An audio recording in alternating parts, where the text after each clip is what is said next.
now. 580 Sports Talk going up on a Tuesday. Brendan Dworzinski, Dan Lucero, Spencer Dupuis here with you for the next 4 hours on 580 Sports Talk.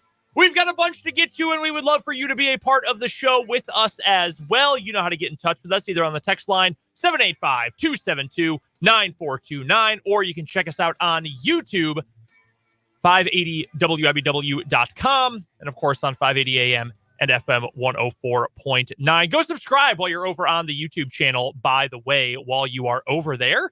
424 was the last number for subscribers. So appreciate you guys who have continued to subscribe and check out all of our video content.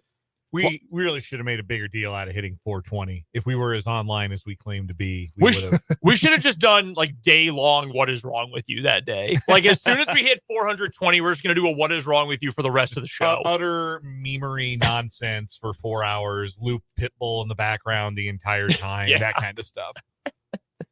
Oh, man. Busy day today. We appreciate all you guys who subscribe to the YouTube, and of course everyone who listens on our airwaves every single day. Coming up on the program this afternoon, we've got plenty of Chiefs versus Ravens to get to, including here in just a moment. I wanted to ask the guys about the greatness of Patrick Mahomes. Not only does it exist, the answer is yes, but how much of that greatness does he need to tap into for this year's Chiefs to win another Super Bowl? So we'll get to that. Full Chiefs for the first half hour of the show, in fact, because there's been a lot of discourse. That has become such a dirty word for people who are terminally online, like yourself and myself, Dan. Spencer, I don't know if you're as terminally online as the two of us are. It's a sickness and it's a disease, and I wish I wasn't so. It is. I have that FOMO too. Believe me, when I lived at home, my parents were like, "Will you ever get off your phone?" No, but there's been a lot of discourse on TV, on the internet about Josh Allen and Patrick Mahomes and the reaction to Sunday's game between the two of them, and how a lot of the talk is about Josh Allen. It's not about the guy who actually won the game. We'll break that down a little bit later on this hour. KU won last night. Not a pretty game by any means, unless you're Johnny Furphy, who is the best player in the history of Australian basketball, possibly. He's in the running. Easily. Yeah. Like, I'd take him over Ben Simmons right this second. That's for sure. Yeah, I've been kind of tuning into some Kansas basketball, and he's quickly becoming my favorite player. Yeah, you hit. But I've hit the three games where he's really been on it. I was gonna say, yeah, the last 3 games, 17-8 a contest. It just jumped right on in. Yeah, you walked in the front door of the Furfening. You jumped the line. And you were right there for the start of it. God, he was a man possessed last night. Awesome, and he played a full 40. Well, wasn't on the floor for 40 minutes, but from beginning to end, he was locked in, which has been a little bit of an issue for him. There are a lot of things I expected to say about Kansas basketball at varying points during the season, but Johnny Furphy wouldn't let them lose was not one of the things I expected to say. No, I've got a take we're going to get to about playing through Johnny Furphy coming up at the bottom of this hour, that after watching what he's done the last 3 games, and especially last night against a really good defense. We talked about it yesterday on the show. Cincinnati has a nearly top 20 defense in the country, according to KenPom, out of 363 teams, and he looked awesome. So we'll get to that later on this hour. We're also going to rank the Chiefs' opponents in the AFC Championship games over the past 6 years. Where do this year's Ravens land? I thought this was going to be a kind of easy exercise. It's really not. No, there are at least 2, and I would say as many as 4 on here who you could argue, like, no, you could, I can envision them being the most difficult. The Chiefs have not exactly had a cakewalk to get to Super Bowls in the last few years. There have been plenty of challenging ones. So we'll get to that.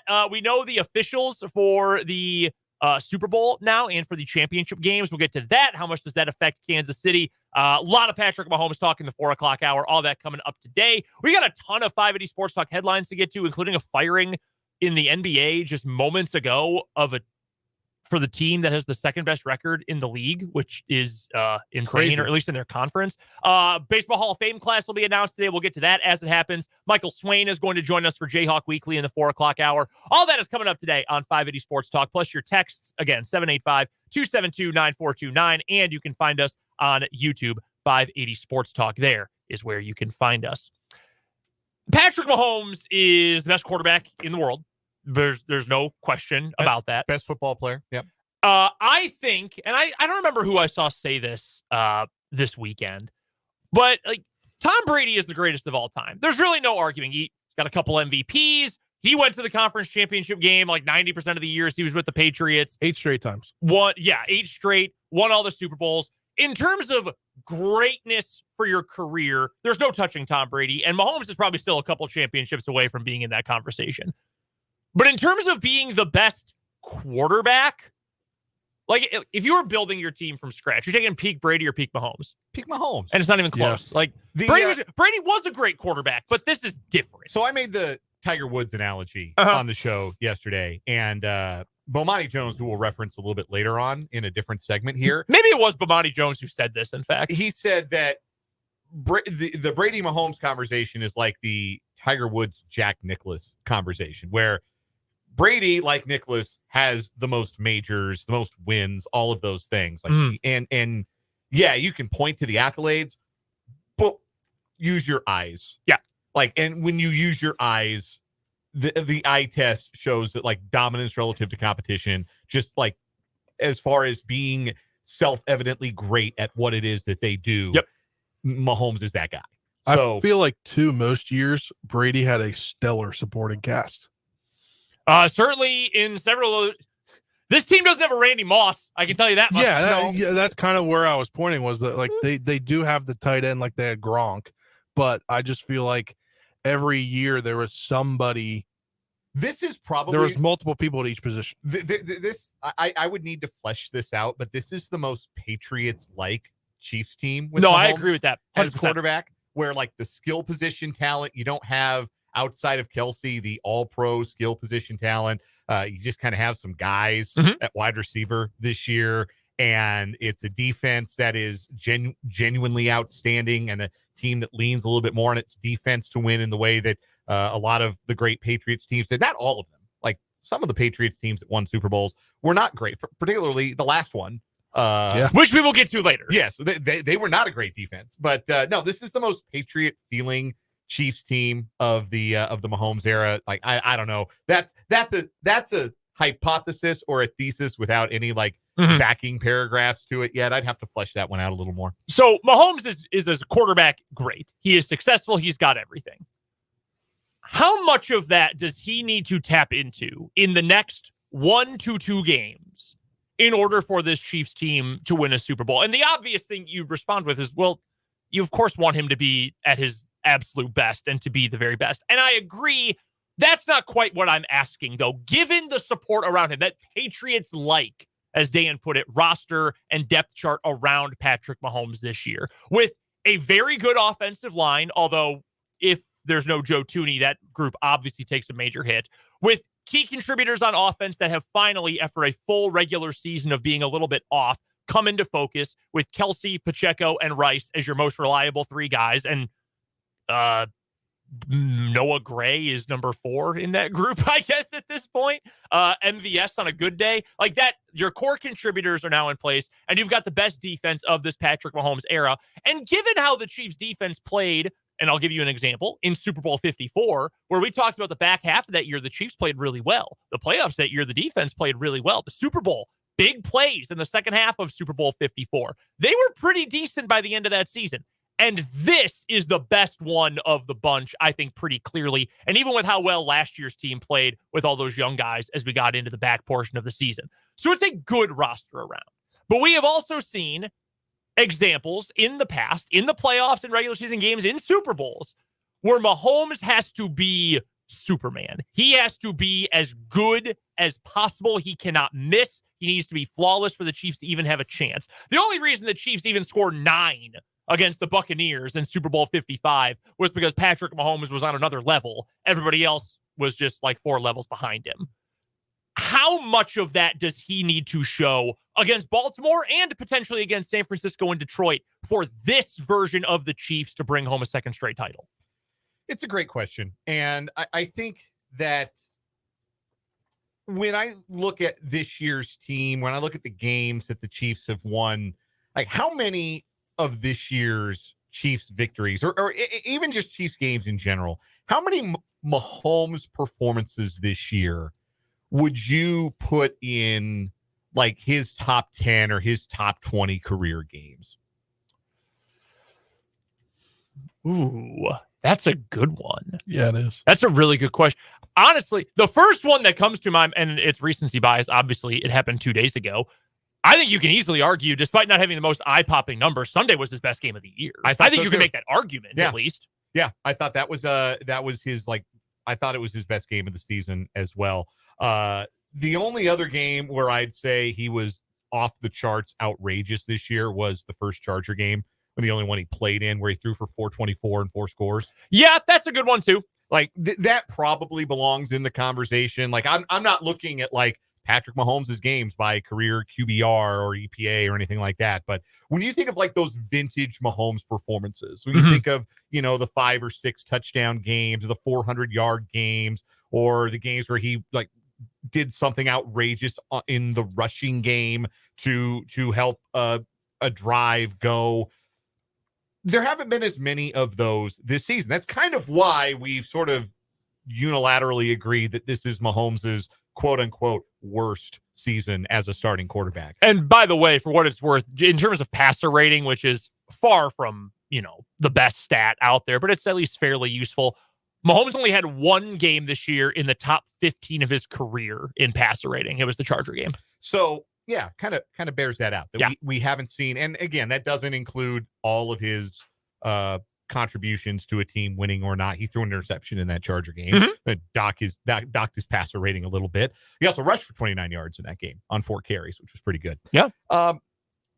So my broader point is that we have not gotten, for a variety of reasons, some of which have nothing to do with him, those vintage Mahomes performances, those games where you just leave shaking your head saying, you know what, it didn't matter what the other guys did today. The Chiefs had Mahomes and that was enough. The Chiefs had Mahomes and that was why they won.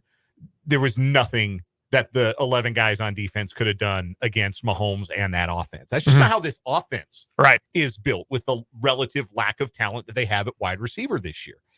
So I think as the season has gone on, the Chiefs have understood what the best version of their offense looks like. And it doesn't look anything like the peak Hill, Kelsey, Mahomes years.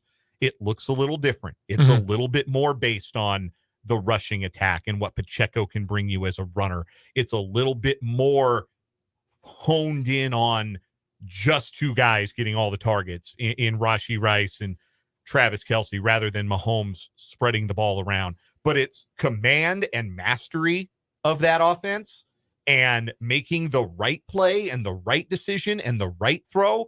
The stuff that sometimes you overlooked when you think about greatness. Did you happen to see yesterday? I think it was yesterday. A full video was out on Twitter. It was the 92-yard touchdown drive that Joe Montana led in, what Super Bowl would this have been? 23 against the Bengals. The game-winning drive, the hey, look, there's John Candy drive that culminates in the touchdown, the game-winning pass to John Taylor. Like, Montana doesn't do anything superhuman on that drive. They just run like clockwork. And he gets the ball out, and he finds the right guy, and they just go like a well-oiled machine down the field. And look, the slant to Taylor for the touchdown is a great throw, a high-level throw. But there's nothing spectacular. There's nothing superhuman. There's no like play in there that's like the touchdown pass Mahomes threw to Clyde Edwards-Helaire in Tampa Bay last year, where he's tiptoeing the sidelines, and or the one where, you know, the underhand throw to McKinnon against Denver last year. There's nothing like that. The touchdown run against Tennessee, it's just competence, high-level competence on display on that drive. And if that's all the Chiefs get from Mahomes for 2 more games, that's good enough to win a Super Bowl, because 1, the offense has found its identity, and 2, the defense is good enough on the back end where the Chiefs don't have to score. Like last year, had to score 38 in the Super Bowl. I don't think they need to get to 38 to win a championship. I would agree with that statement. I don't think they need to get there. Do you think this team can? Let me ask you that in a different way then. If we ended up in a situation, because sometimes defense, no matter how good you are, sometimes you get in a game where things just get out of control. We've all seen it. College football especially, this happens. But sometimes in the NFL too, there's just a game where the other team is just scoring a bunch, and you have a bad day tackling, you have a bad day with your footing, whatever, and there's just a bunch of points on the board.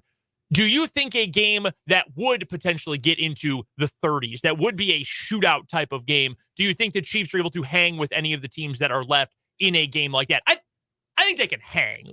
But do you think that favors the Chiefs this year? Like last year, if you would have told me, all right, you get a shootout against Jalen Hurts and the Eagles, do you think the Chiefs are going to win? Yes. Unquestionably, yes. The way this year's group is structured, though, do you think it's still that affirmative of a yes? A softer yes? More concern? That's a good way to put it. I do think there's probably a little bit more concern this year because they haven't. Like, right. What we talk about in the regular season, they scored more points than they scored against Buffalo on Sunday. Was it 3 times? Yeah, that's what I said yesterday. Yeah, 3 times all season. So yeah, getting to that big number is not something that they have been able to do this season. And I think if they give up that big number, particularly to a team like Baltimore, it's probably because Baltimore is just running it down Kansas City's throat. I don't think that if Baltimore puts up a big number on Kansas City, it's not going to be because Lamar threw for 404 touchdowns. And I love Lamar Jackson, but that's not how they're built. That's not what they do. They're going to establish the run against the Chiefs run defense that has been lacking at times this year, including in the first half on Sunday. And if they put up a big number, it's going to be because they're just running the Chiefs ragged defensively. So the Chiefs are going to have to keep up. They're not unable to do that because of who they have at quarterback. But the broader picture of this year's offense suggests that that's going to be harder for them to keep up in a game like that than it has been in the past years. Of those higher scoring games, too, something that is, I don't know how useful this is, but it's at least worth noting. This one on Sunday against the Bills is the only one that was really a shootout. Like 27-24, that's a relative, 51 points is a relatively high-scoring NFL game. First time all year the Chiefs had won, giving up that many points. Yeah, and the fact that they won is important, but the other times they had scored more than, against Cincinnati, 25 points. They only allowed 17, 8-point win. They got into the 20s. When they scored 27 against New England, they won by 10. Frankly, they should have won by 17 if not for that dumb interception off the hands of Kadarius Toney. When they beat Vegas 31-17, only allowed 17 points. That wasn't an especially competitive game. Same score in that Charger game. I don't think they gave up any in the second half of that first Vegas game. I believe you were correct about, or did 3 of them come in the second half? Doesn't matter. They killed them in the second half. That wasn't an especially competitive game. So we just haven't seen that from this group this year, which is, again, a difference from the Chiefs that we have gotten familiar with. To answer the original question, and Spencer, I'm curious your thoughts on this too. I don't think you need to get, frankly, Super Bowl 50, what was last year, 57? I don't think you need Super Bowl 57 Patrick Mahomes to win this game because he was great last year in the Super Bowl. Truly great. I think your defense is good enough and you have found enough offensive identity in the last couple of weeks that, like you said, like you outlined with the 49ers point from back in the day, you can get by, and not even get by, you can find a lot of success if he's just, that's a good game from Mahomes. If he is just solid, I think that is enough that you can win this Super Bowl. But a lot of that hinges on the defense. And if you get into a shootout type of game, then I think you're going to end up needing to see, 2018 versus the Rams, MVP last year, Super Bowl last year, caliber Mahomes, if you get into that kind of shootout. I think, too, when you look at these teams, like I was just looking up some stats, and you think Pat Mahomes, you're going to think his, when he started all his, I guess, second year, but when he actually was the starting quarterback, he threw for 5,000 yards. But the leading rusher was Kareem Hunt at 181 attempts and 824 yards. When you look to this year, Pacheco, 205 attempts, 930 yards. So his game is evolving over time because you look and you think Pat Mahomes is having a down year, Travis Kelce having a down year, but their offense is evolving into something that it hasn't been before. Yeah, the drops have been a problem this year, and the consistency at receiver has been a problem, but the team's evolving from at the beginning, it seemed like Pat Mahomes had to do it all. Now he doesn't necessarily have to do it all. He's handing it off more times than not when you compare it to his first couple of seasons in the league. So it's the evolution of himself over time that is making himself a better quarterback when it comes to dynamics, rather than, hey, this guy's going to throw for 5,000 or 4,500 yards every year. We're going to get to our first break here on 580 Sports Talk, but when we come back on the other side, there's been a lot of talk the last 36 hours or so about how people have reacted to Josh Allen's performance and Patrick Mahomes' performance, respectively, and together after the AFC divisional playoffs. We're going to break that situation down coming up next on 580 Sports Talk. Listen to this.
Some breaking NFL news just across the wire. The Las Vegas Raiders are hiring Tom Telesco, former Los Angeles Chargers GM, as their new general manager.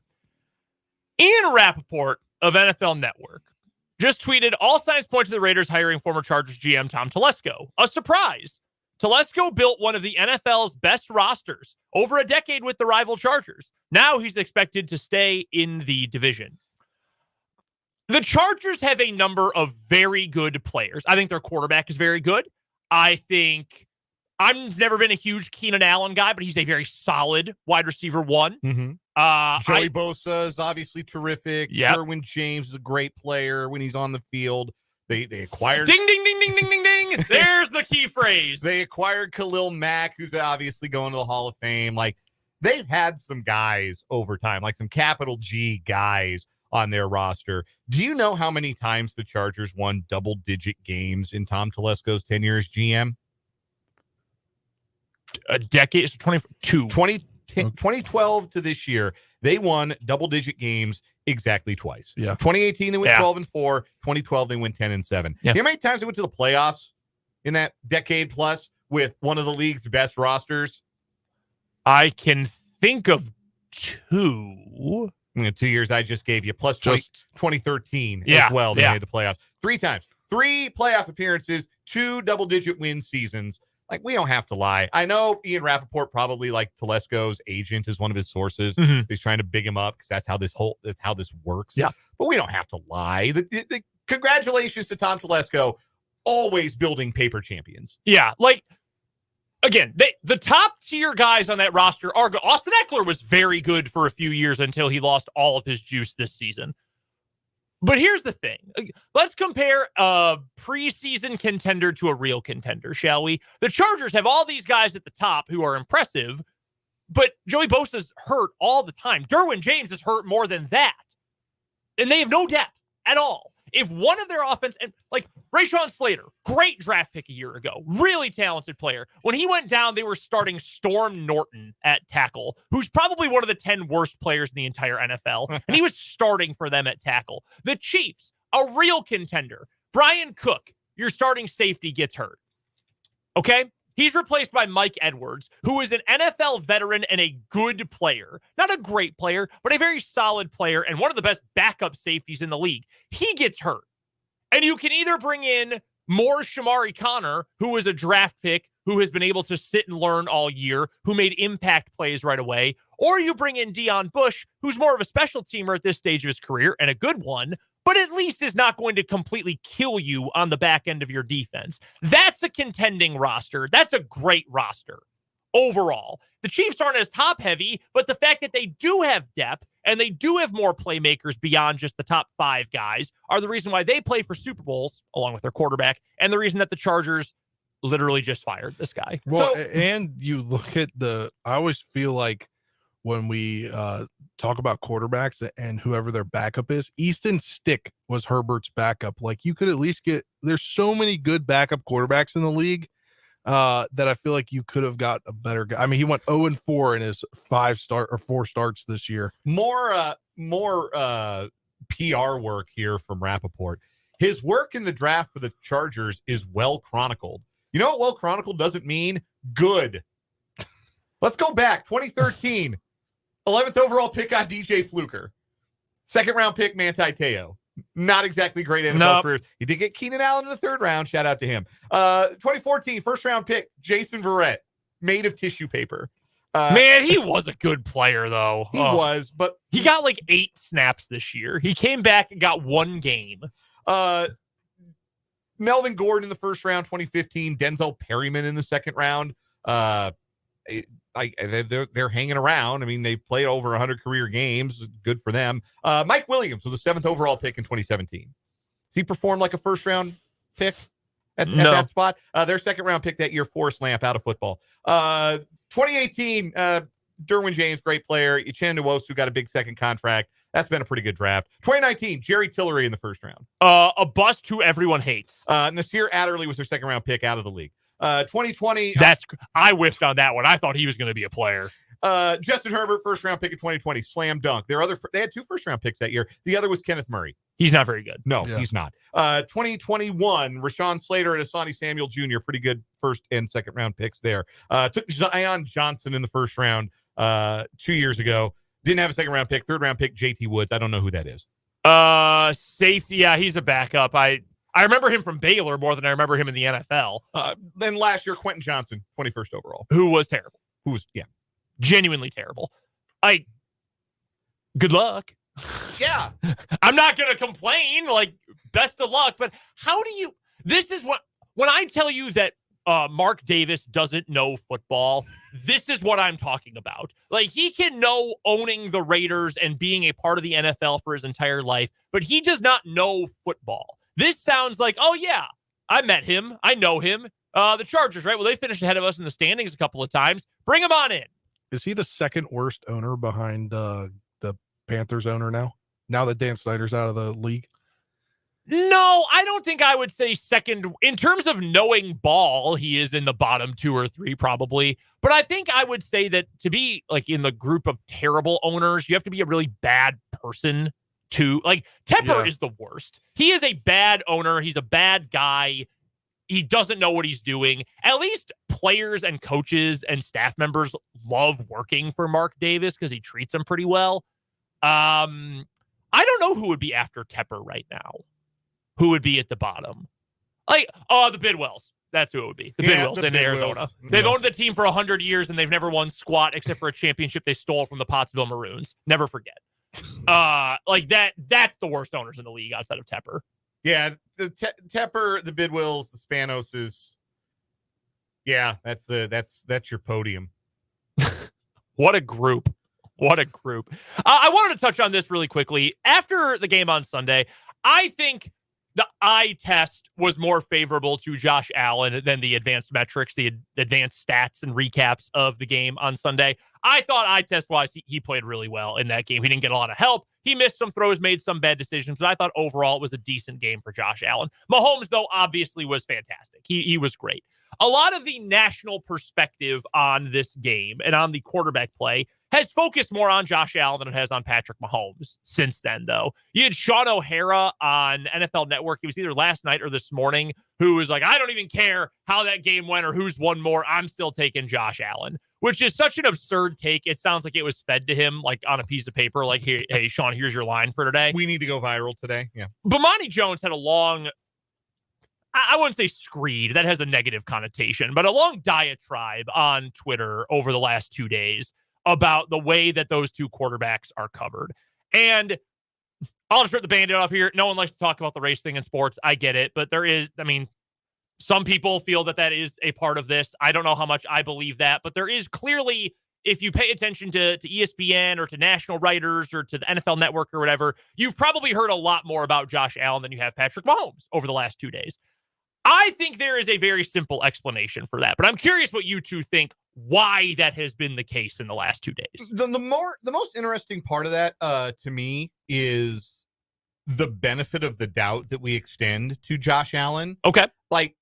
So we never saw the benefit of the doubt because Mahomes was knocking on the door of a conference championship. He was knocking on the door of Super Bowl year one as a starter, won year two. So we never got the years of playoff failure now that are starting to stack up. For Josh Allen, this is 4 straight years they've been eliminated short of the Super Bowl in the playoffs. But the assumption is still, like Rex Ryan was on TV on Monday saying, eventually he's going to win one. Eventually he's gonna land the hook. Is what Rex Ryan did. Used a little fishing analogy there, and we give Josh Allen that benefit of the doubt, despite the fact that he is now 0-4 in these big playoff games and 0-3 against the guy in the AFC in the playoffs, and while we never got to see if Mahomes would get a similar benefit of the doubt, we know one quarterback who is not given that benefit of the doubt. And it's the quarterback who's going to be hosting Patrick Mahomes and the Kansas City Chiefs in the AFC Championship game this week. And that is absolutely a difference. And whatever motivates the difference as to why we talk about Lamar Jackson and the eventuality of him winning a Super Bowl vis-a-vis, we consider it a fait accompli that eventually Josh Allen is going to do that. Why that's different, I'll leave that up to you to decide. But I do think that's the really interesting thing is that we see Josh Allen and we assume, that's what I think we think that's what they look like, just in terms of the size, the tool set, the ability, the comfort behind the microphone, like everything about Josh Allen is what they look like. And so it is easier, I think, to project onto him the greatness that we assume usually comes to guys who are that talented. Yeah, I would agree with that too. And in his division, he obviously came kind of as Brady was winding down, moving to Tampa Bay. And I feel like this year, talking about like the national spotlight, I feel like everyone's been like, this has got to be Allen's year. This is Allen's year. Like, I felt like I've heard that for the past 4 or 5 weeks. After 2 years, really. Yeah, but specifically the past 3 or 4 weeks after they kind of made that resurgence, because, they weren't necessarily a horrible team as their record stated halfway through the year. They just were, what were they, like 1-5 in like 1-score games or something? Something like that, yeah. So if they had flipped any of those, the momentum could have taken them past this round. Who knows? But that's football, obviously, for you.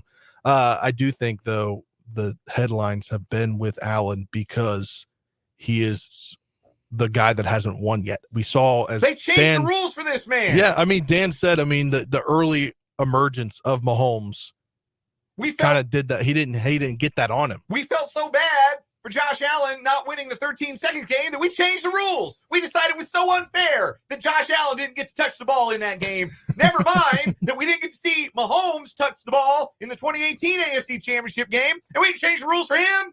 We changed the rules for Josh Allen. I think it's very simple, to be completely honest with you. And we don't get this because we work in the Kansas City Chiefs home market. Like, we work here. The Chiefs are our beat, so to speak. Talking about Patrick Mahomes winning all the time has got to be so boring. No, I'm serious. Like, if you work for, if you're one of the 400 people who's on Get Up every morning on ESPN, and you come in and say, hey, we're talking NFL the entire 7 a.m. hour, here's what we're talking about. You're like, okay, Mahomes won again. Like, oh, yeah, 300 yards again, 4 touchdowns, 1 pick, and it was because it hit Kadarius Toney in the hands and he wasn't looking at the ball. Like, he's so great it becomes boring. And I'm not saying for us, and I'm not saying if your thing is the NFL, it's obviously not boring. He does things weekly that make you just, your jaw drop. And you go, how is this happening? And if your thing is the Chiefs, you probably prayed for this. Yes, your whole life.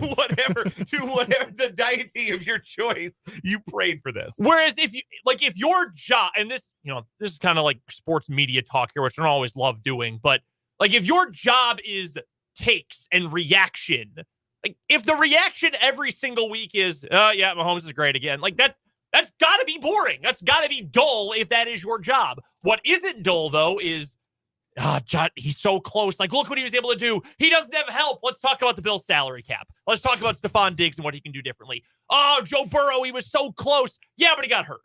And at least that's like a real excuse. Joe Burrow did get hurt. But like, that's the point you have to talk about. And it is, to the point you brought up, it is weird that Lamar's not in the conversation because he's about to be a 2-time MVP. Yes. You know how many Josh Allen has?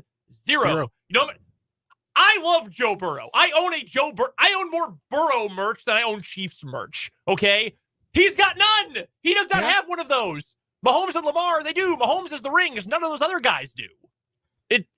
It's boring from a national top-down perspective, and I think that's why you've heard more about Josh Allen, because there's more intrigue with Josh Allen, because the intrigue expired with Mahomes like 3 playoff comebacks ago. Like, yeah, he's the best we've ever seen. He's Thanos. He just collects the Infinity Stones and snaps his fingers, and he is going to keep all the rest of these guys ringless, maybe, for their entire careers. He's going to do to Josh Allen and Joe Burrow potentially what Jordan did to Barkley.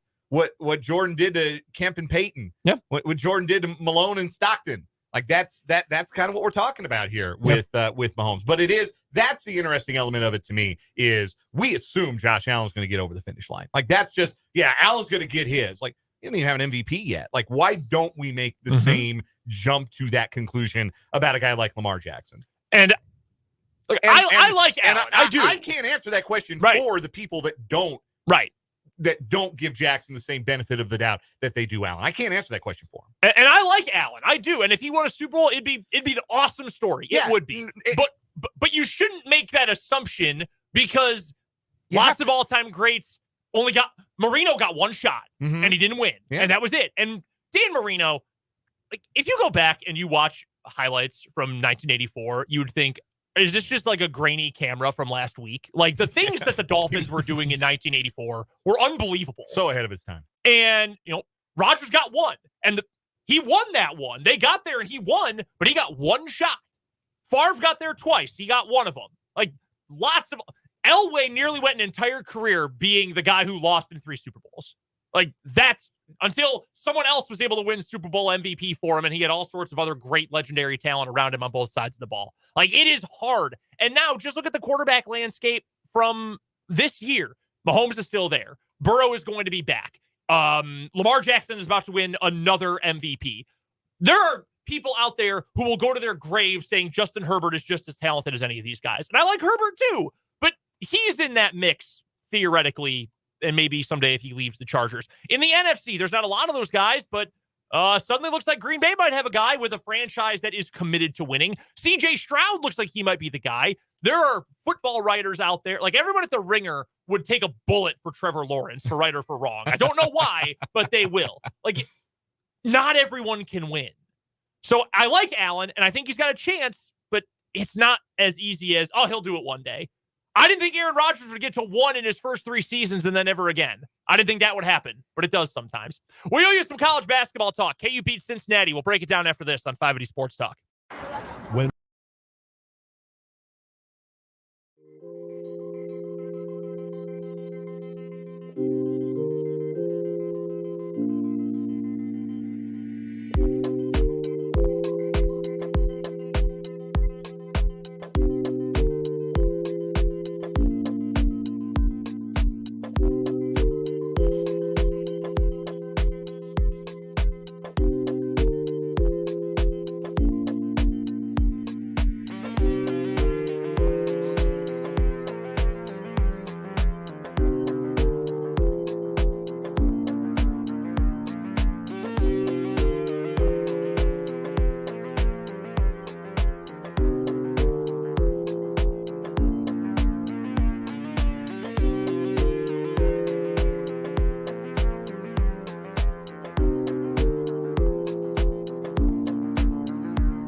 We're here with you on 580 Sports Talk on this Tuesday afternoon. We'll get some more Chiefs a little bit later on. KU was in action last night. The Jayhawks instant reaction can be found on our YouTube channel. Went live after the game from Allen Fieldhouse yesterday. KU wins 74-69, and two big takeaways that are positives for KU in this game, because the negatives are pretty much what we already know the negatives are. No one on the bench can play. And I actually thought Parker Brown played all right. He wasn't asked to do a lot except not screw up while Hunter was getting a rest, and he actually did that okay last night. Yeah, they didn't play him in the first half, which I was really surprised by. When Dickinson got into some foul trouble, they didn't go to him. He got like 10 seconds, didn't he? I think he was on the floor, like I think, for about a half a minute. Then they went to a media timeout, and he was right back off. It kind of felt like it was the same pattern from the West Virginia game, where the starters got out to a great start, and then, the reserves maybe kind of piddled it away a little bit. And you're just hoping that, and we talked about this 2 weeks ago, when the go-to guys aren't on the floor, you can't screw up too bad. You can't be -10 without Dickinson on the floor. You can't be -10 without McCullough on the floor. If you can avoid those cataclysmic stretches of basketball, then KU's probably going to be all right. Yeah, I would say so. But they almost didn't last night, in the first half in particular. Yeah. And Cincinnati got back in the game, took a lead late in the first half. Yeah, and their defense is legit. And I do think Wes Miller is a good coach. He was fired up. I don't know if you guys listened to any of the press conferences or checked him out on ESPN Plus or anything. A reporter, I think it was someone who covers Cincinnati. I couldn't see them. I couldn't recognize their voice as a KU reporter, but said, you guys have been in a bit of a funk going into this next game coming up this weekend, yada, yada. And Wes Miller was heated. He's like, I don't think we're in a funk. I don't like hearing that. In fact, it pisses me off. And he goes off at the dude. And I was like, dang, well, I mean, I'm sure you're just like stressed about it because they've now lost 4 games in Big 12 play with none of the margins bigger than 5 points, which is actually crazy. They're very competitive, and I think they're going to be a real player in the Big 12. I do, or at least in that, or like the new TCU, I think. They got a couple of guys who, like, I don't know if they're first team all league players, but they're definitely first team that boy nice. Yes, like, no, like Day Thomas, nice. Yeah. Jizzle James is going to be a really good player in the league. Yeah. Skillings had a really good game last night. They got a couple like bucket getter type dudes that Kansas, outside of McCullough, they just don't have. And maybe Furphy. Yeah, like that's the biggest. That's the number one takeaway is Johnny Furphy is a dude. That's the equation changer. Now is they have 5 guys that they have their starting lineup, and 3 of those guys can get you a bucket. Like Furphy shooting the heck out of the ball, playing confidently. Last night was the only guy who could get a rebound, certainly on the offensive end. His confidence growing like this, and maybe not coincidentally with his parents stateside to be able to see him play in person, both in Morgantown and then last night at Allen Fieldhouse as well. That's the biggest X factor that changes things for this team, because we talked earlier in the season. We talked about after the UCF game. They can't survive when their best players don't play well. They are only as good as their best players are going to be. And if they get an off night from Dickinson or they get an off night from McCullough, they're going to struggle. Well, last night, they had an off night from McCullough. He was like 5 of 17 from the field, couldn't make anything. They had Dickinson in foul trouble, sitting for big stretches of the second half. Didn't score in the second half. And they won anyway because Johnny Furphy was the best guy on the floor. And that is that's immense for Kansas, that now they can win a game against a quality opponent. Cincinnati's good. It's a quality opponent. They can win a game against a quality opponent without Dickinson or McCullough playing at their All-American best. I think McCullough offensively is being hampered by the knee. Self said after the game on post-game radio and with us in the media room, he's got a bruised knee. So they're going to give him a couple of days off to rest and heal that. I think that's probably why he took like 8 step-back fadeaway mid-range jumpers in the game last night. He did take a lot of those. Like, please stop shooting those. They're not a good shot, even though a couple of them went in. So I'm imagining that's why he wasn't able to get downhill quite as much, because he rebounded decently, had 5 assists, had 3 steals in the game. He played a decent game. He couldn't score, and we know this team needs scoring help. So to be able to get Furphy, who is playing with confidence, who can shoot it, who is good at slashing to the basket, because KU really doesn't have a slasher other than him, that's a really big deal for this team. To the point where I'm willing to give you this take. If you're not playing through Hunter Dickinson, who, if you can play through a big man, you know this, given who your NBA team is, if you can play through a big man who can shoot, who can get to the basket, and who can pass, you can win a lot of games and you can do a whole lot of creative things offensively. If you are not playing through him, I think the guy you play through is Johnny Furphy, because I think his offensive game is nuanced and wide-ranging enough. And it's not that Kevin McCullough's not a good offensive player. He's, in fact, become a very good one, better than I thought he would be this year. But I think what Furphy can do for you as a shooter, as a slasher, and as someone who can pass the ball a little bit, I mean, he's got plenty of athleticism. I think that's the guy you play through and try to build things around if it's not Dickinson. Yeah, because I think McCullough, too, he can fill in the cracks no matter what you're doing. I think that's probably his better offensive role. My early takes on this, obviously haven't watched too much KU basketball over the last, haven't watched the whole season. Obviously, if you're going to have your guys injured, you need somebody to step up. And Bill Self said that last night. I mean, he doesn't even count those 2 bench points that the team had because they were in the winding seconds on free throws, right? Yeah. So you need to have somebody step up. He even said that. He said, now's the time for somebody to step up to help us get to where we need to be. And I think it's just hard when you have a team like they have, where they expected that one player to be on the team, obviously not on the team anymore. They kind of went all in on that, and it's hard. It's going to be hard when it comes to tournament time. They've already basically lost their number 1 seed by losing to West Virginia the other day after the loss they had before. So it's going to be hard for them to, be used. They're going to have to play with a different mindset than they have in the last couple of years when it comes to the conference tournament and then the NCAA tournament. I thought it was really revealing. Bill Self went on with Scott Van Pelt last night. Right after the game. Great interview. And SVP, his first question was like, how do you evaluate your team right now? And Bill Self was like, I think we're all right. I think we're in a good place. And that's even after getting no production from his bench, because he understands those 5 guys that he starts a game with are going to be able to play 38 to 40 minutes in a NCAA tournament game. And with Furphy playing like this, you put that starting 5 up against anybody and they compare really, really favorably. Yes. This will be a better March team than a January, February team, which is strange. It hasn't always been the case for Kansas, but I think it's definitely the case this year. No, they're just going to have to play with a different chip because they're not going to get that number 1 seed. I wouldn't rule that out. I think you're hasty in ruling that out. They still got 2 cracks at Houston. They got a lot of chances to put together a good resume, quad 1 wins. They could still win the Big 12, win the Big 12 tournament. Yeah. They got plenty of opportunity. Their odds are just not right now in their favor.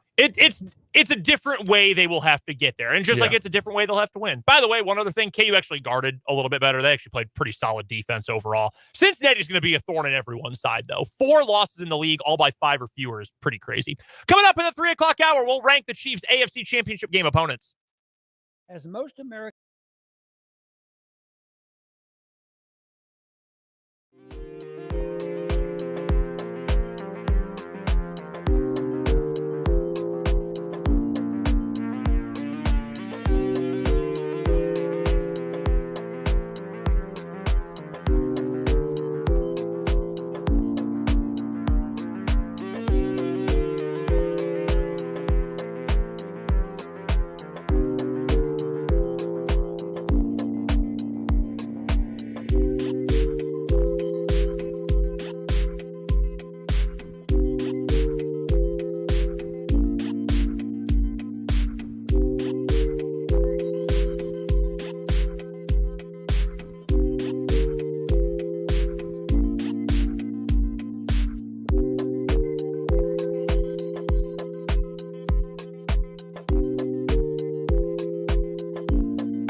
3 o'clock hour of 580 Sports Talk going up on a Tuesday. Brendan Dorzinski, Dan Lucero, Spencer Dupuis here with you. Thanks so much for swinging by and hanging out with us today. Coming up in the 3 o'clock hour, we're going to spend the entire hour just breaking down all the nominations for this year's Oscars. I hope you all have checked your best screenplay category noms this year. We'll get our pick for best picture. We'll get to all that this hour. I don't really watch movies. Spencer, you a movie guy? You watch a lot of movies? It depends. I mean, like, there's certain movies I'll be like, I want to go see, but I can't tell you on a hand how many times on two hands, how many times since 2018 I've been to a movie theater to see a movie. I'm more of a series guy. Yeah, something happened a few years ago that made it a little tougher. I said 2018, so dating back 2 years. Even further back than the pandemic. So the best picture nominees this year, I'm looking at the list. And the nominees are? I'm looking at the list of the 10. I saw one of them. Which one did you see? My wife and I watched Barbie. Nice. Yeah. Now, Oppenheimer comes out. I don't know if you saw this on the Peacock exclusive NFL broadcast, but Oppenheimer's going to be on Peacock next month. I will watch it when it is streaming. Yeah. Yeah. The problem is, and this is just typical, young millennial stuff. It's a lot to commit to 3 hours to go into a movie. If I'm going to commit 2 to 3 hours with my butt on the couch or in a chair watching something, it's a sporting event. Yeah. Like that's kind of my life. I don't know a lot of like diehards, particularly people who work in the business who are also like film buffs. No. Well, and it's hard. It's such a time commitment. It is hard to be like, if you're into sports and movies, it's hard to be like into anything else. Yeah. Like that, a movie is an hour and a half to 3 hours of your time every time you go out to, and frankly, it's more. So Abby, my wife, loves the movie. She worked in a movie theater back home in Washington for a long time in a million different roles, and she loves the movies. And within the movies. And within the last year, she has gotten the company that runs the theater in Lawrence. She's gotten their like unlimited membership. So as long as you go see, I think it's 2 movies a month or so, it pays for itself. And she'll sometimes go to 2 a week. So she has probably seen a bunch of the ones that have gotten nominations this year. It's not just that I don't see movies. Like, of the 10 nominated for Best Picture, there are 1, 2, 3, 4, 5, a full half of them. I couldn't tell you what they were about. Yeah, I've only heard of Barbie, Oppenheimer, and I feel like I've heard of the name Killers of Flower Moon because probably that's the Scorsese movie. Yeah. Yeah. With DiCaprio and yeah. My dad gave me the book to read. He read the book and loved it. Abby's read the book and saw the movie and thought it was great. I think that one is on streaming as well, so I'll probably end up watching that one. Yeah. She's seen it. But what I was going to say is, like, now your start time for your, like, if you're going to see a 3 o'clock movie, you're seeing the regular commercials for like 10 minutes. Then you're going to see 10 to 15 minutes. Then you're going to see at least 20, if not more, minutes of preview. So by the time you get to the actual movie, you're half an hour to 45 minutes into your viewing time. You're like, dang, there's another 2 hours to this? Gee, like this ate up a lot of my time. I will say I was dragged. Hopefully she's not listening. I was dragged to watch the Eras Tour movie. The what movie? The Taylor Swift one. And Eras Tour. Okay. It was when I was working at my last job. Well, I had gotten laid off by that point, but she had bought the tickets to where we had went like a 10 o'clock show or something. We were literally the only ones in the theater. I knocked out like 15, 20 minutes into it. I did see a great tweet when that was in theaters. Is it still in theaters? I don't even know. Like, don't ever let your girlfriend tell you it's weird that you watch highlights ever again, because she just spent $1,500 to go to this concert and then another $20 to go watch highlights of it in a movie theater. Yeah. Don't ever let anyone tell you that watching highlights is dumb. I saw 3 movies in theaters. One of them was at Christmas time. Our local theater was just airing Christmas movies on the big screen. So we saw The Grinch in theaters, and I saw the Super Mario Brothers movie and I saw The Iron Claw, the movie about the Von Erich family, which, by the way, is awesome. And yeah, I want to go see that. Like, there are movies that I like to go see. I have not been inside of a movie theater since it was pre-COVID. It was I went and saw Ford versus Ferrari. Nice. I saw that too. Total That's guy on the movie. two-hand list. Yeah, total guy movie. Oh, yeah. I went and saw that. It was the night KU beat Dayton in the Maui. Nice. So, yeah, that was my double feature. I watched KU beat Dayton, and then I went to see Ford versus Ferrari. And that's the last time I've been to a movie theater. Wow. Besides the Eras tour, I guess it was sometime in the last 2 years, I did go see Top Gun Maverick. People love that. Yeah, I heard it was cool. Yeah. That was one of those. I saw the preview. I bet this is cool. I have watched it about 2 other times on Paramount Plus. I have a confession. I have seen Top Gun, but I have never sat down and pushed play at the beginning of Top Gun and watched it start to finish. It's just on cable so much.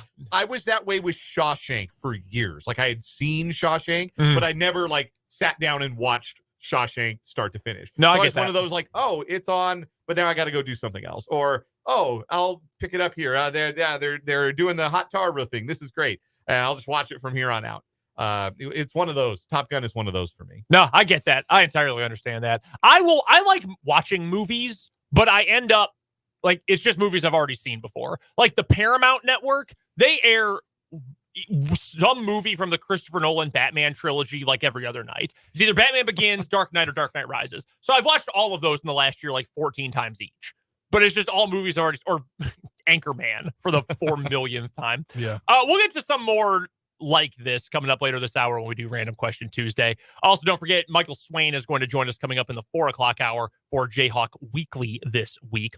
But we wanted to break down and rank the 6 opponents the Chiefs have faced in the AFC Championship game. 6th appearance in a row coming up on Sunday. 1 o'clock pregame, 2 o'clock kickoff time, by the way. You can listen to Westwood One's coverage of the Chiefs in the postseason right here on 580 WIBW. We will also carry the NFC Championship game for you as well. So in 2018, Mahomes' first year as a starter, it was the Patriots. They went on to win the Super Bowl. 2019, it was a Titans team. That was an upstart Titans team. They only went 9-7 in the regular season, but they were playing pretty good football going into the playoffs. And that was the start of them being oh shoot, they're kind of good. Yeah, they beat New England and Baltimore. Yeah, to get there, they beat New England in the first round, and they went to Baltimore, and that was Lamar's first MVP year, and they had him in hell. That was a miserable game for Lamar Jackson.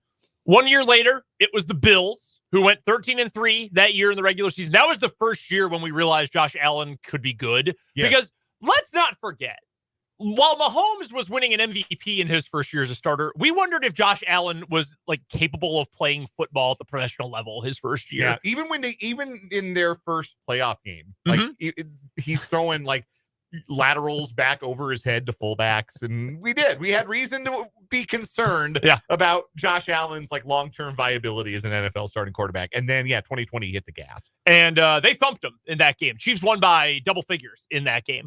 The next year it was the Bengals, who beat the Chiefs and lost in the Super Bowl. They won 3 of their last 4 games just to make the playoffs. And one of those was against the Chiefs.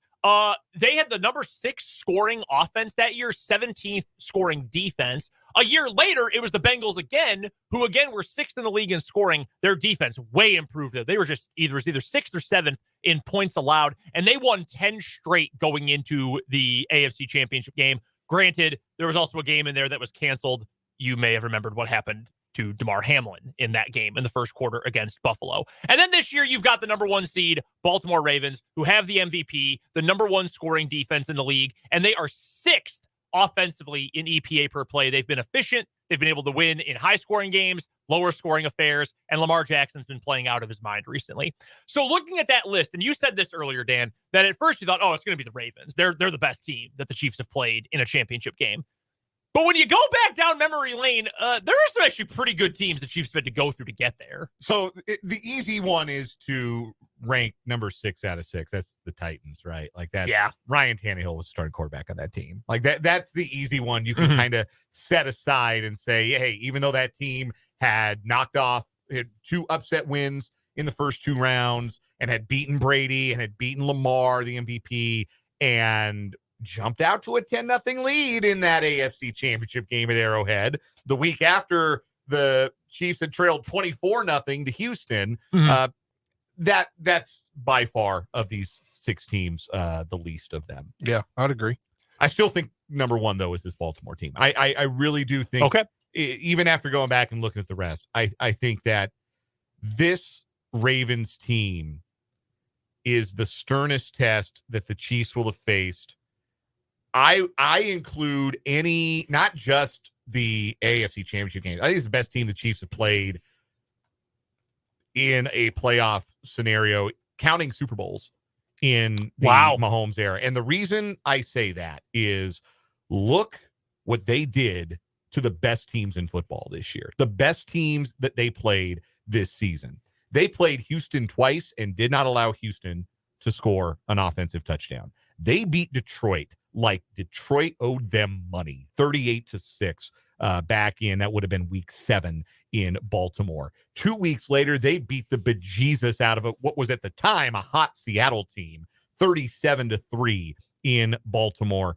They beat up Burrow and beat him twice. They beat the brakes off the 49ers in San Francisco.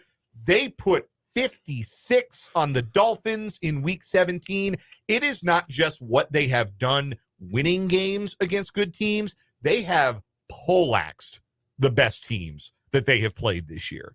And that, to me, speaks volumes about the quality, the toughness of this Baltimore team. Better than the Buccaneers team that beat the Chiefs in the Super Bowl. Man, Tom Brady didn't win MVP. No. Yeah. They didn't have a rushing attack. I don't think they were as good on offense.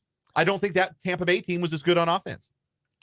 I think I would probably agree with you. That Buccaneers team, well, I actually think you can draw a fairly strong allegory to this year's Chiefs team. Because remember, a lot of the regular season, the narrative was they're not meshing, right? You remember that? It was a lot of, it's taken a while and it's first year with Brady, and no matter who your coordinator is, you're running what Brady wants to run, yada, yada, and Evans and Godwin got to get used to him. And the running game was non-existent. Even after they brought in playoff Leonard Fournette, it wasn't great running the ball.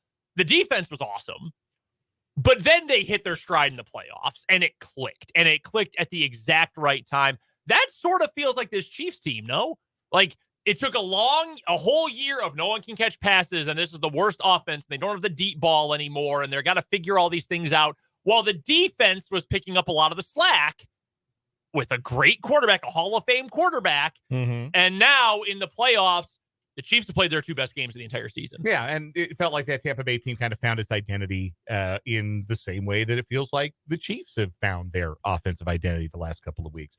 So, yeah, I would say, it's Baltimore, it's 2020 Tampa Bay, and then it's probably 2019 San Francisco be the 3 best teams they played in the playoffs. I'd rank that.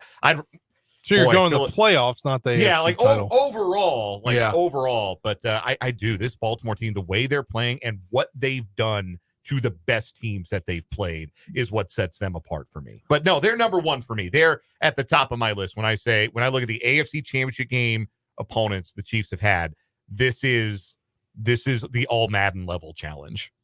I think I would still put the Ravens number 1 as well. I do think it is at least relatively close with those last 2 Bengal teams, though. Not like it's a total coin flip, because the Ravens defense, we really can't emphasize enough. They are playing incredible football right now, and their offense has been really good all year. And again, they've got the MVP, but those Bengal teams were good, and they had. Maybe part of it is the fact that they just had a great matchup for the Chiefs, and that was the difference. I think I would go Raven. I would almost order this perfectly in reverse chronological order.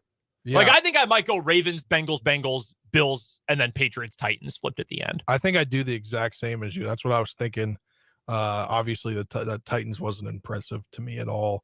So I think the Patriots, being Tom Brady's last New England, oversteps that Titans, and then I think it goes in perfect reverse order. Because it's not like that Patriots team was I mean, they won a Super Bowl, maybe the worst Super Bowl of all time, but they weren't like the 07 and 2011 Patriots. You could make a very legitimate argument. The two best Patriots teams of their dynasties did not win Super Bowls. Yeah.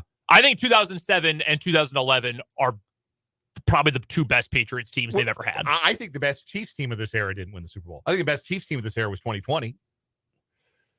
You can make that argument. Yeah, I think the run it back Chiefs, they went 14-2, stomped everybody, and then their offensive linemen started dropping like flies, and they had 5 overqualified bouncers trying to block Shaq Barrett in the Super Bowl, and it didn't work. I firmly believe that. I believe that the best Chiefs team of this era was 2020. Can you name the starting offensive line for the Chiefs in Super Bowl 55? Can you name them all 5 of them? Let's try. Stefan Wisniewski was starting at one guard. Let me pull it. Okay, I finally got it. Stefan Wisniewski was at right guard, correct? Yeah, right guard. You had 2-time Super Bowl least valuable player Mike Remmers. Correct. At one tackle. Left tackle. Was it Wiley at the other tackle? Correctamundo. Andrew Wiley. Yeah. Commander legend. Andrew Wiley at the right tackle. Center was Austin Ryder. Yes, it was. And left guard was Mike Caliendo? Nick Allegretti? The only one who's still on the team. I knew it was somebody with a multi-syllable Italian last name. Just came up with the wrong guy. And to be completely honest with you, that was your offensive line. The front 6 for Tampa, Ndamukong Suh, former Chief Raheem Nunez-Roches, JPP on a pitch count, Devin White, Levante David, Shaq Barrett. Like mismatch. With fully healthy Vita Vea returning for that game as well. Yeah, mismatch. Not very favorable. Yeah, in retrospect, I can't believe anybody picked the Chiefs to win that game. It was very evident 10 minutes in, I don't know how they're going to keep anybody out of the backfield. Yeah. Anyway, I disagree with you on that first Bengals, the 2021 Bengals. I have them 5th. Really? Yeah. Okay. Wow. The Chiefs were cruising in that game, and the Bengals made one tweak. It was a coaching adjustment, and swallowed up the Chiefs in the second half. I think the 2022 Bengals were much better than the 2021 Bengals. A much more complete team, a much more tested team, a much more confident team. I think the 2022 Bengals were the second toughest championship game opponent. I would put the Patriots 3rd just because it was Brady and Belichick. And you got to earn it anytime. You had to earn it anytime you beat that duo in the playoffs. So I would go Ravens 22 Bengals. All right. That's Patriots, fair. Bills 21 Bengals, and then the Titans at the end. That Bills team could score it, man. They could light it up. And like you said, though, that ended up being a beatdown, and it would have been worse if not for who fumbled the punt. Was that Hardman fumbled the punt? Safe guess. Yeah. Probably. I'm going to be completely honest with you. That AFC Championship game in particular, I have a very foggy memory of. I remember watching it. I remember it happening. I remember Josh Allen getting sacked for a loss of 15 yards and then yelling at the Chiefs who sacked him. Yeah, he threw the ball at Alex Okafor. Alex Okafor, that's who it was. I remember certain things. I don't really remember a whole lot about that game. That was the second game of the day that Sunday in the 2020 playoffs. Yeah, the first one was Packers-Bucks, wasn't it? I didn't mean to say that so excitedly. No, it's okay, man. Scotty Miller, Kevin King, yeah. I'm trying to... David Bakhtiari with no knee, yeah. I'm looking for the... it was Hardman who fumbled the punt at the 3-yard line. And, the Chiefs were down 10-0 again midway through the first quarter, just like they had been the year before. And it was okay, got them right where they want them. And it was a beat down the rest of the way. But just because the Chiefs kicked the hell out of that team, they were really good. That was, Diggs was unbelievable. Allen's first great year. That was a really, really good Bills team. And the Chiefs just walked a mud hole in them after they were down. 9-0, I should say, because Bass missed the extra point. Walked a mud hole in them for the second quarter on. I still think that was probably the 3rd best team. But it is funny that is also, for me, the foggiest of the conference championship games. There's not a lot of moments in that one. It felt inevitable. Yeah, it was right? It was Godzilla versus Bambi. And it was... That's a great analogy. I'd give you, Bambi's dad. Yeah. I don't know that the Bills were quite Bambi. Yeah, but that's not fair. I mean, it's just it felt inevitable. It felt like you were watching a steamroller about to like roll over like a dandelion that popped up in the middle of a parking lot. There have been a couple times in recent years across major sports where like championship appearances felt sort of inevitable. Like this is like the Chiefs run it back team in 2020. By about 4 games into that year, it felt like, yes, this is happening. Like this team is going to play for a Super Bowl. Let's just get there.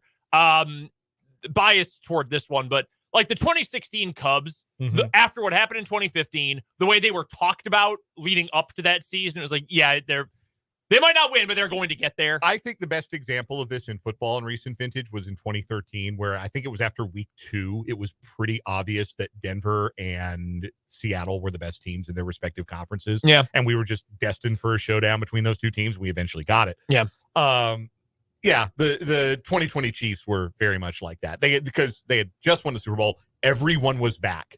And it was part of Mahomes' evolution. It was just his 3rd year as a starter. So yeah, they were pretty inevitable right up until they lose Eric Fisher and they lose some other guys, and that offensive line was just 5 turnstiles. Carolina didn't win the Super Bowl in 2015. That would have been Super Bowl 50. Yeah. But they went 15-1. That one also felt like they're going to get there. The NFC sucked that year. It was so bad. The Vikings won 11 games. I could not tell you anything about that Vikings team. Not a single thing. I could tell you how they lost in the first round. Shout out Blair The Walsh. season can't end like this. I love hearing Paul Allen be sad. It just fills me with glee. We're going to get to a break here on 580 Sports Talk. Random Question Tuesday is up next. And then, is the fix in? People are already complaining about officials. That's coming up on 580 Sports Talk. Start the new year off right with a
Before we get to Random Question Tuesday, just real quick, this is Obviously Sports Talk. Brendan Dan Spencer here with you.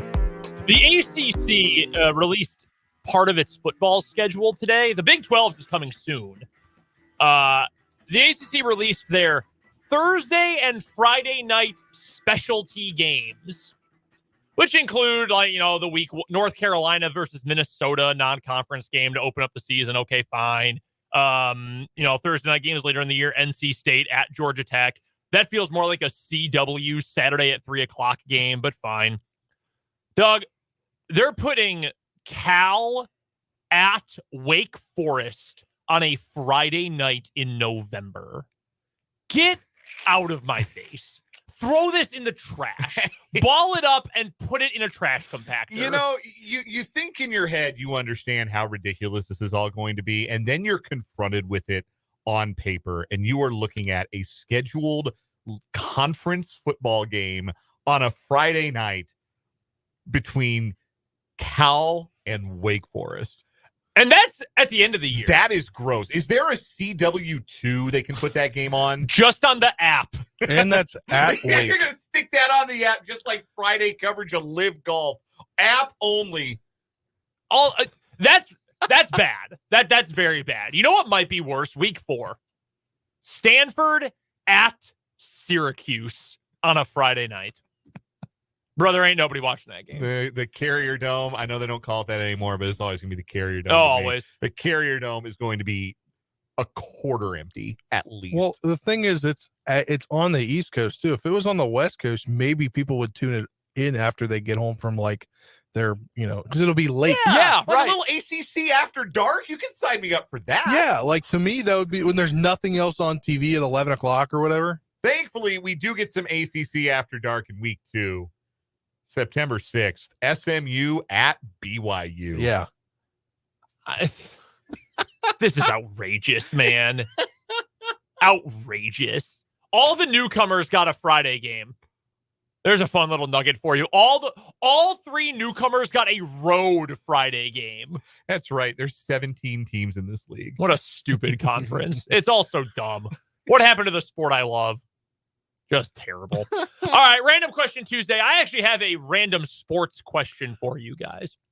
What is your favorite unique scheme or strategy in a major sport? So I'm talking like the triple option or like run and gun in basketball. Like Dan is going to answer, I love Virginia's pack line defense. That's going to be Dan's answer. He just loves it so much. But like a unique kind of off the wall strategy. Not like I like the spread. Everybody runs something spread now, but like a specific thing.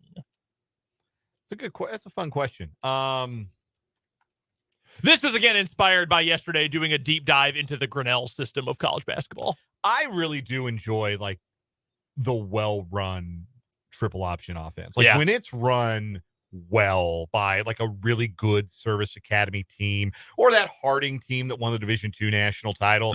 Like you wonder how anybody ever stops it. Yeah. When it's run at its best, when like an Air Force or a really good Army Navy team are running it to perfection, you wonder how they ever how do you not score on every single drive when it's orchestrated to perfection? So I will shower some appreciation on the triple option. I have kind of an off the wall thing, and I really didn't think about it much until a few years ago. Kind of in the nickel defense when you run a Buffalo nickel, where you have your safety coming down when the Commanders had no use, or I guess Redskins at the time had no use for Landon Collins.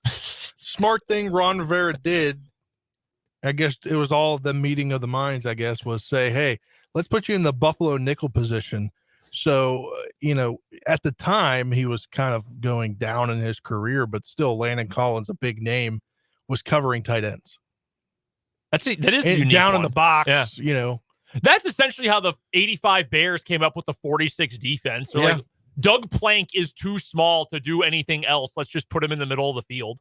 That's essentially how that defense came to exist. Yeah. It's the triple for me too. We're talking true flex bone offense here, like midline option, QB sprint out. Oh, I love watching it. That Harding team was crazy.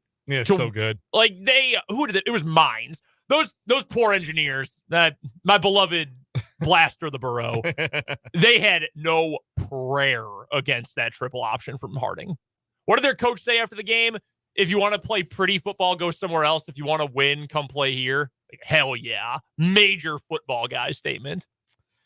So my random question today, a fun thing about having a new guy on the staff, we can kind of recycle some old ones and bring them back into circulation. So be interested to hear Spencer's response to this. What is your pop culture blind spot? The thing that everybody insists you have to see, or you feel like everyone you know has seen, has watched, has partaken in, and you don't know the first thing about it. What is your pop culture blind spot? That's a good one. I guess it would be current hip hop music. Okay. I have like my 2010s hip hop music, but if I were to switch on to like a hit music station, you wouldn't know what you're hearing. Yeah. Like, not like like I don't know a lot of top 40 music right now. Okay. I'm just so like I like what I liked when I was a kid. Like I will go through shuffle and play that music for my teens. Answer to this question. I was gonna say this is a very seamless transition for 580 Sports Talk, because we used to ask KU and K-State players all the time, like what's on your playlist right now? What do you listen to? And we would hear artists and rappers, and Jake would just go, I don't know who that is. And then we would all, like me and the other players, and Dan would laugh at him. One time he referred to Little Yachty on the air as Little Yachty. That was really early on in my time here. Yeah. That was before Late Night in the Fog. Yes, it was when he came to do Late Night in the Fog. And got the McDonald's in Lawrence, Kansas with the Fresh McChickens. Yeah, Fresh McChickens. That was back in the day. But no, that's a seamless transition. Yeah, that's a very Jake answer to that question. Like, I like what I like, and I'm not really checking for anything new. I think I'm getting to that age myself where I'm not really checking for any new stuff. I don't know. I don't know what led me to this phase in my life, but I'm like really into country music. So I will listen to any like country music station. Like I love our stations. I already tuned into them a bunch. But then if I ever flipped over to like a hot AC station or whatever, top 40, wouldn't know half the songs until they played a throwback song. Respect. I respect that. I am the same way, except unabashedly standing Olivia Rodrigo. That new album she put out a couple months ago, bangers. Listen, front to back. I walk around the house singing "Get Him Back" like at least twice a week. Great song. It is such a good song. Nah, she freaking killed it on that album. She's a stud. She's really good. Yeah, like this really good album. I'm not gonna lie. Yeah, I'm the same. I remember. I think it might have been like Dejuan Gordon. We were talking to him when he was at the Washburn camp during the summer. And I think it was him because he's a Chicago guy. And we asked him, what are you listening to? And he said G Herbo, Chicago rapper. And I thought Jake was going to have a stroke. He was like, what sounds are you making? Who is that? So it's one thing to not know, but it's another thing to hear something new and be like horrified by it. We were talking to Kenny Logan earlier this year. And Kenny Logan gave us a song and an artist that he listens to get himself fired up for games. And I never heard of it in my life. I pulled it up on Spotify. I had to turn it off. Like it was just too aggro? Yes, it was horrifying. But we talked to Jason Bean. We talked to, I think it might have been Devin Neal as well. And someone else too, we talked to and I asked them who has the best and worst music taste on the team. And everyone said Kenny Logan has the worst. And then I think it was Jason Bean, was like all those Florida guys. Like what they listen to is just different, man. I can't do it. It's like, I don't know what that, and I don't know what that means, but I will take your word for it. But wasn't Kenny Logan also the guy who listens to Taylor Swift? Yes, I was just thinking that. Yes, he was like the aggro stuff, and then he would calm down. No, it was Billie Eilish. Big Billie Eilish. That's what it was. Yeah, big Billie Eilish guy, Kenny Logan. I got to be honest, I've followed/covered KU since 2013 when I was a freshman at KU. And I, did student media covering the team and then covered it professionally for a long time. This was easily the most likable KU team. I wish I could buy Kenny Logan's voice cash. Yes. I love listening to Kenny Logan talk. A great voice. He could do this for a living, honest to goodness. Oh, yeah. No, he could. He definitely could. There have been a couple of guys over the years, like Dalton Reisner is number one on that list. Like if Dalton called up and was like, hey, I want to do a weekly segment, I'd be like, okay, pick your time. Go ahead. That's Yeah, fine. In my last station, we had that with a player on Shepard's team. This was this Tyson Bagent? No, they're different. Oh, He's an offensive lineman, Wyatt Pelicano. He literally conned the social media team into giving him access to the Instagram on Wednesdays, and it'd be Wyatt Wednesdays, and he'd just be here like, "Hi, this is Wyatt. We're getting our work in this morning. If you don't get the lift in, you're not getting anything. Like you're not living life." Or like, linemen are different, man. So we just decided to. I had grown a little close with him when we did our show with Tyson Bagent, and I was at like, I think it might have been Tyson's pro day actually last year, where there was 31 NFL teams there. Yeah, can't remember.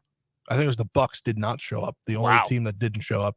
And I was like, "Hey, would you like be interested since we don't have Tyson like in coming on every week?" He's like, "Dude, I think I'm made for this." That's awesome. And so, like at the end of my time there, we would carve out the last 3 minutes to just ask him random questions. That's awesome. It was the best thing ever. Offensive linemen are elite. They are a different breed. My answer, by the way, is still what it's been every time we've asked this question. Popular TV. Like I've never seen Breaking Bad. I've always wanted to watch Mad Men. I never watched it. Like I don't watch anything that's cool and popular. Never saw Game of Thrones. No. I never saw any of these. Yeah, I've never seen any of those either. Like I've also, like I said, not a big movie guy. So any like big budget movie of the last like decade, I can almost guarantee I haven't seen it. Yay or nay on Marvel movies, the MCU? Nay, just because I haven't had the time to sit down and watch them. I've seen half an hour of Endgame. I've shared that before. We watched half an hour of it while getting ready for my buddy's wedding. We were in the back room getting our tuxes on, and we watched half an hour of it before we took pictures. I have not seen a single minute of another Marvel movie. And I feel like I missed something, but yeah. You got a random question for us real quick, Spencer? I do. This is, again, a newbie into the state of Kansas. Okay. When I was in although West Virginia and Virginia, people commonly mistake them as one state, that Richmond is the capital of West Virginia. Here's the situation. But you're in different places, even though they're regionally close enough. How do you say the carbonated beverages? Pop. You say pop? Pop.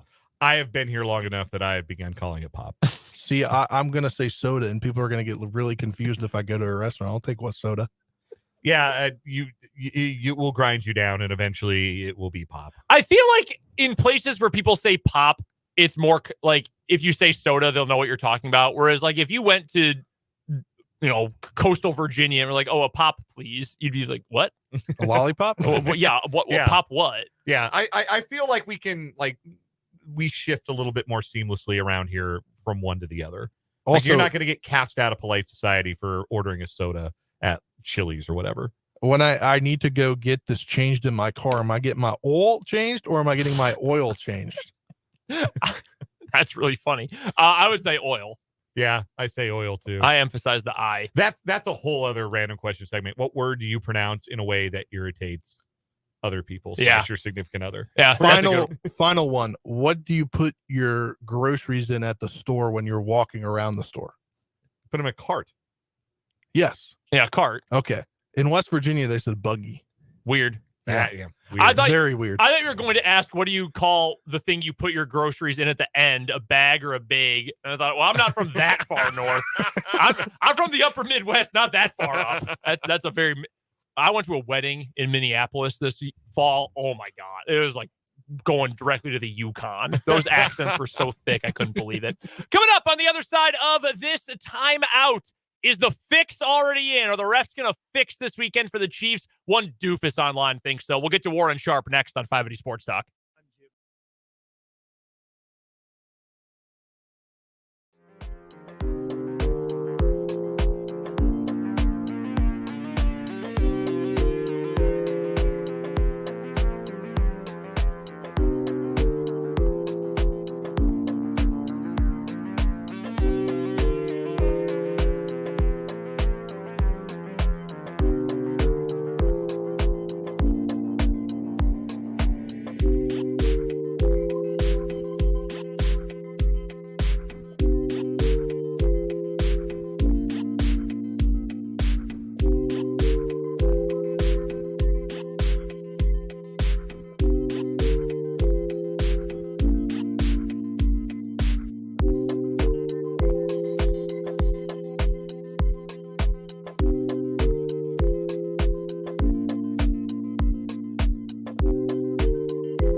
910 on the program, do we, Brendan? No, I would.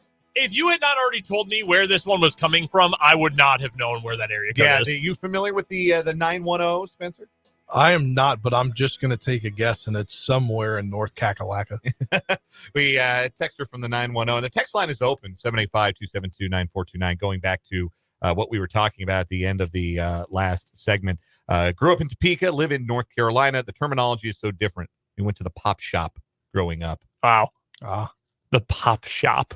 I love that. That's so good. Yeah, I grew up in Colorado. It was soda, and now I've lived in Kansas for the better part of over a decade now. And I would go out to the garage fridge and ask my wife, "You want pop or anything?" The other question related to Dan's conversion to being a naturalized Midwesterner. Do you have a favorite gas station chain?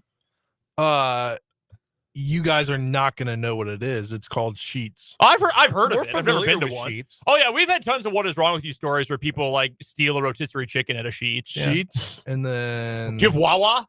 Wawa, kind of, yeah. Okay. So, because that's like the big rivalry. It's sort of like the QT and the Casey's. Yeah. In certain parts of Kansas, like you can't be a fan of both. You have to pick sides. I haven't had much experience with Wawa. Mm-hmm.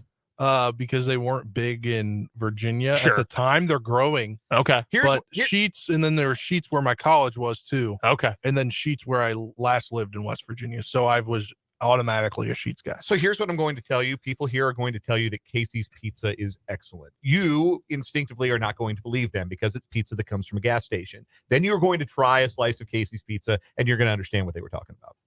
It's wildly good for gas station pizza. No business being as good as it is, but it is, I can confirm, quite good pizza. I will go to either Quick Trip or Casey's. It does not matter to me. My wife loves Quick Trip, though. So yeah, I was a big QT fan when I lived in Wichita. QT was, they dominated. We don't have one of those here, but we got lots of Casey's. They don't have one in Manhattan either. Casey's. I've been to Phillips 66. There's one right across from the apartment. We have a Casey's. I always get disoriented in here, like right over that way. 21st and Year. 21st and Year-ish, yeah. They have ice cream cones. They have soft serve cones. Breakfast pizza. Yeah. Change your life. You know what screws me up about Topeka so far? What's that? I've tried to stop using my navigation as much as possible, just because I know generally at this point, sure, like if I hit 470, then I know where to get off. Mm-hmm. I was driving back down Wanamaker, and I was like, I'm just going to drive down Wanamaker until I can't go any further, which was, I believe, right by the Hy-Vee. Like in that area, I think you have to turn left because you then have to go all the way down and then cut over on whatever street to go get to where the spot you're to go get to Gage. So it was dark and I got really confused. So I didn't realize, I was like, wait, I thought you could get back on the interstate, but right there by Lewis Toyota, it's a kind of confusing. Yes. Because you go there, but then you have to go down here to then go over here, then to go back up on the interstate. That one is a little tricky. Other than that, I've pretty much gotten it so far. That's good. Also, to get used to, all the addresses are northeast, northwest, southeast, southwest. And everywhere else I've been there, that's been at the end if it's been in the town. Interesting. Yeah. Wanted to get to this real quick. Warren Sharp, who we believe we brought up yesterday on the show too. Really useful stats on his website. Also a complete clown who doesn't know anything about football. I would agree. He posted something on sharpfootballanalysis.com today about the referee for the AFC Championship game. It's Sean Smith. Home teams in games officiated by Sean Smith in the last 3 years are 12 games under 500 against the spread. 17, 29, and 3 against the spread. This year, Smith called 924 yards in penalties on home teams, only 709 on road teams. Offensive holding declined 65% in the divisional round versus what those teams averaged during the regular season. A couple of facts from Warren Sharp for you. Is the fix in? I don't know. Smells a little fishy. The NFC Championship game official is Clete Blakeman. Home teams are 31-19 in Blakeman's games the last 3 seasons. So he's one of the most friendly for home teams, and we got the friendliest for visiting teams in Sean Smith. That's fascinating. Like, obviously, no, the fix is not in. Right. But like there are a lot of people who are very loud and very dumb who will say that it is. Doug, like the graphic he uses at the top of this page is Sean Smith, Roger Goodell, and Taylor Swift. Like, please go outside, make a friend, find a new hobby. Oh my God. You know why Warren Sharp goes by Warren Sharp? I don't. That's not his name. I believe his real first name is Warren. Sharp is not his last name. It's like Sharp Gambling. Oh, like, okay. I am a Sharp. Sharp football analysis. Yeah. Yes. Yeah. No, I think he's got a Polish last name. It's not Sharp. I know that for certain. Yeah. He's an idiot. This is just like, it's an interesting stat, but like, wasn't last year, who had the AFC title game last year? And the whole thing was, oh, the Chiefs never win when this guy officiates. Wasn't that was it Cheffers or was he the Super Bowl? One of the two. Yeah, Cheffers got a big game last year. I don't remember though. I'm pulling up the box score from last year's Bills. The Super Bowl was Carl Cheffers. Okay, yeah, it was Ron Torbert for the AFC Championship game. So yeah, it was Super Bowl. Ron Torbert. It was Super Bowl. Yeah, Cheffers. Yeah. And the whole thing with Cheffers is, oh, he hates the Chiefs. The Chiefs made him cry. Remember that? Yes. Yeah. The fans at Arrowhead made Carl Cheffers cry. But then, by the end of the game, what was the narrative? The ref screwed the Eagles. They rigged it. It was rigged. You can't call that foul. Come on. Why are we complaining about referees 5 days before the game? Can we please have some decorum, please? Officials do not rig games. If you think they're bad at their job, why do you think they're so good at their job they can rig a game? That's a good point. Like, officiating is a difficult job, and some guys struggle with some of it here and there, and that's why you get like bad calls. That's why bad calls happen, because these guys aren't perfect, because neither are you. By the way, we have a pick in from one famous sports writer, sports personality, who says the Chiefs don't have any chance in hell of beating the Ravens. Jason Whitlock said that. So if you want to put your money down on the Chiefs, now's the time. Yeah, I'm waiting for Clay Travis to pick the Ravens before then I put my entire mortgage on the Chiefs. We've got to get to a break for the national news. The 4 o'clock hour of 580 Sports Talk is coming up right after that. Start your next project.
way home on this Tuesday edition of 580 Sports Talk. I'm Brendan Warzinski. That's Dan Lucero. That's Spencer Dupuis. Here with you until 6 o'clock today. Got a busy back half of the show for you. We've got some more Chiefs coming up here in just a moment. We've also got What Is Wrong With You this hour. Michael Swain will join us at the bottom of the hour for what has unfortunately become a damn near yearly roast session of me. Because, of course, he's a 49ers fan. Terrible. I said something before the Packer game kicked off the other night. I was sitting in the drive-thru at Culver's waiting. Not a bad place to be waiting, as I've learned. Oh, it's so freaking good. It is. Culver's, hit us up. Not us, advertise, free food, whatever. Just hit us up. And I had this thought, KU just lost to West Virginia. And KU football just lost its most important recruiter, Jordan Peterson, who we'll ask Michael about in a little bit. Thank God Washburn swept Pitt State this weekend, because otherwise there's a chance if the Packers lose, I'm about to have an all-time disastrous sports day.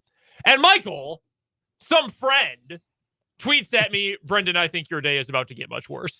It's like, hey, man, you didn't have to say that. It ended up being true, but you don't have to say it out loud. Well, that's what I said to him. Like, just because things are true doesn't mean they're nice to say. You don't have to say it. It's that old Stephen A. Smith clip. Be nice. I mean, you're right, but you shouldn't say it.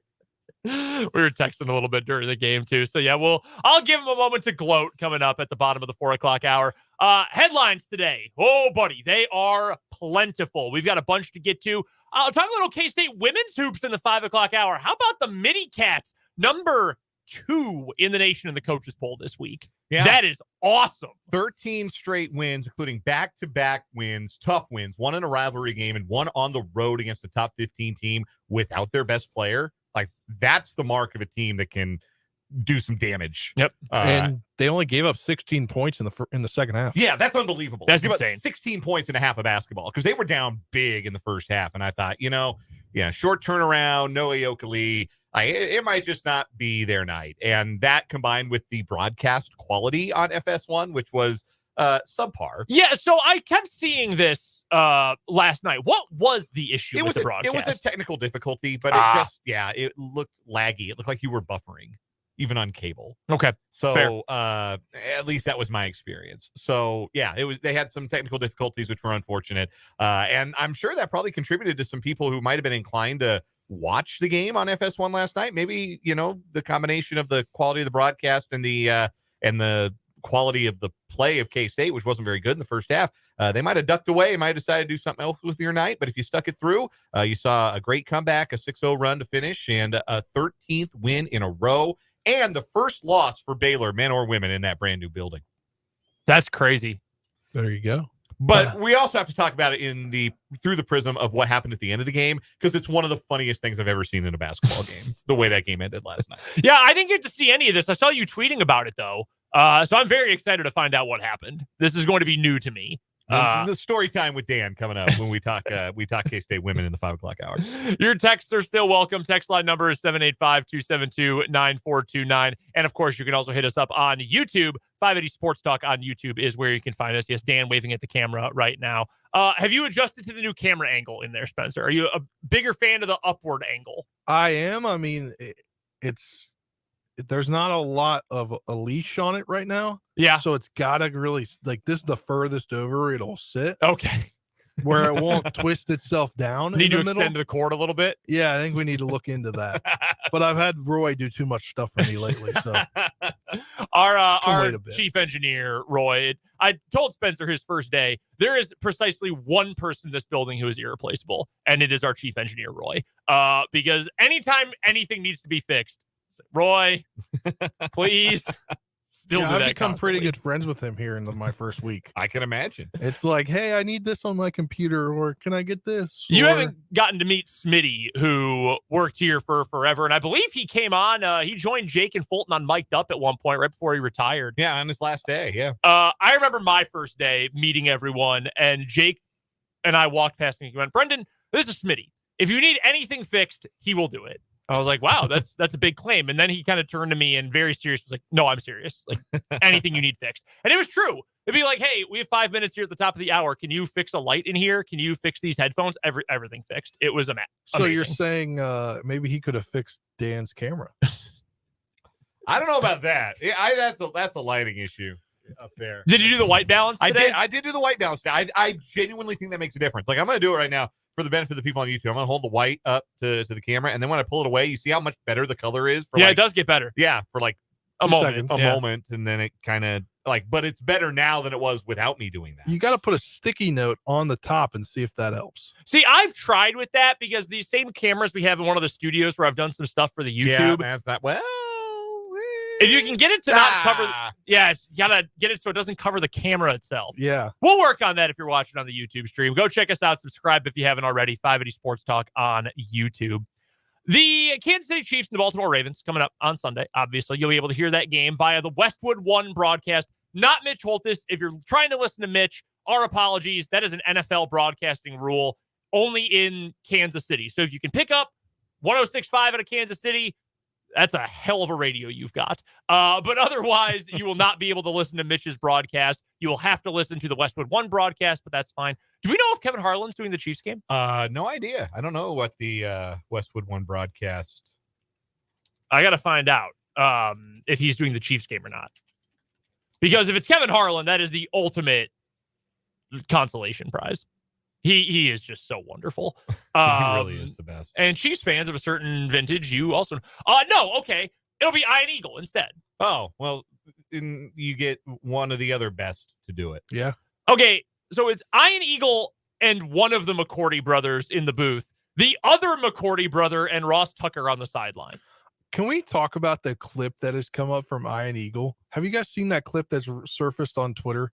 No. I don't know if it's new or old, but he gets into a fight with his broadcast partner. No, I've not seen this. No. It circulated last week, and I think it's not new. I think it just... Okay, here we go. Iron Eagle amused after old clip resurfaces and goes viral. Yes, that's... A 12-year-old clip of him busting chops with Mike Fratello. I'll have to watch this. That's funny. The Czar of the Telestrator. My Iron Eagle story. It's not as much an Iron Eagle story as it is a Bill Raftery story. When KU was in Louisville for the tournament, the NCAA tournament in 2016, I was there for KU student radio. Shout out to KJHK. And me and a couple of buddies were calling the games, and I did the Maryland versus KU game. Rasheed Suleiman, Diamond Stone, that Maryland team. And it was a close game at halftime. But then in the second half, KU reminded Mark Turgeon that he's Mark Turgeon. Anyway. Oh, wow. Yeah, sorry. I know he's a Topeka guy. My apologies to the Turge fans out there. So after the game, Bill Raftery comes over. He was doing, I don't know if it was TV or radio. And he comes over and he's taking pictures with all the fans in the front row. And everyone's, Raph, take a picture. He comes over and he's like, hey, who are you guys with? And they say, oh, we're student radio with KU. You know, we're traveling with the team for the tournament. He goes, oh, my God, that is so great. That is awesome for you guys. You're going to do so well. I bet you guys are the best. I mean, nicest guy, so gregarious. I mean, he's Raph. He's very much that way in real life. And then he goes, I guarantee you guys are already more talented than my partner, Ryan Eagle, over there. Incredibly funny. And just right off the cuff. So I'm like, okay, we're all packed up. I'm going to go try to meet some other people here. I'm going to, I got my credential on. They can see my name. Like, I'm going to go try to introduce myself to people. I go meet PJ Carlissimo. And he looked at my name tag, my credential first, like, Brendan, great to meet you. And I was like, oh my God, PJ Carlissimo knows my name. I was like, this is such a big deal. And he was really friendly. And I'm like, I'm going to go say hi to Iron Eagle. Like, this is what I want to do. This would be a good guy to go meet. I walk over. He is F-wording up and down on the phone to a producer or to someone. He's like, we can't bleep and do this at this time. This needs to be bleep and bleep. And I'm, whoa, okay. I am not going to meet Iron Eagle right now. By all accounts, from what I've heard from other people who know him, like, very nice guy, but was very incensed about something that day in Louisville. There's a time and a place. Yeah, I think I got to talk to him during STAA during COVID. Really? They had a virtual day, and I had just, it was after I applied for the Nance Award and everything, and they did it for free because of COVID. Is he a nice guy? Yeah, nice guy. I talked to Kevin Kugler too.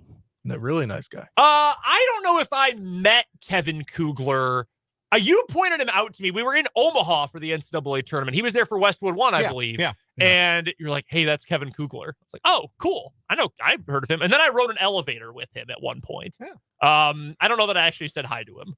I rode an elevator with CBS Sports. Oh, I can't remember his name now, but he used to call. It was at a Marshall football game. He was doing a CBS Sports call. This was the guy I don't like. What's his name? He's a heavy smoker, and I didn't know that. And Carter Blackburn, not Carter Blackburn. He was an older guy. Now can't Rich Waltz. No, not Ron Franklin. He's worked for Fox Sports and something else, but I didn't know. Like, we had a liner from him on our station. Like, he's come to the school. Tim before. Brando? No, I'll think of it at one point and tell you guys. But so he seemed like the nicest guy ever. Like on the because I talked to that guy who got the liner, and he's like, yeah, really nice guy. Because he knew he was going to be there that week, and I just happened to get on the elevator because I was doing sidelines that game, and he was like, "Yeah, man, if you're in this job long enough, you'll have to go out and take a smoke before you get on the air." And I was like, "Whoa, sure."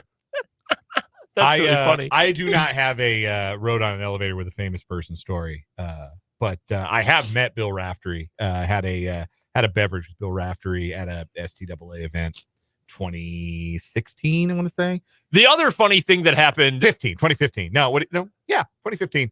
Had a beverage with Bill Raftery. Also sat and watched the NBA finals with Bob Ryan.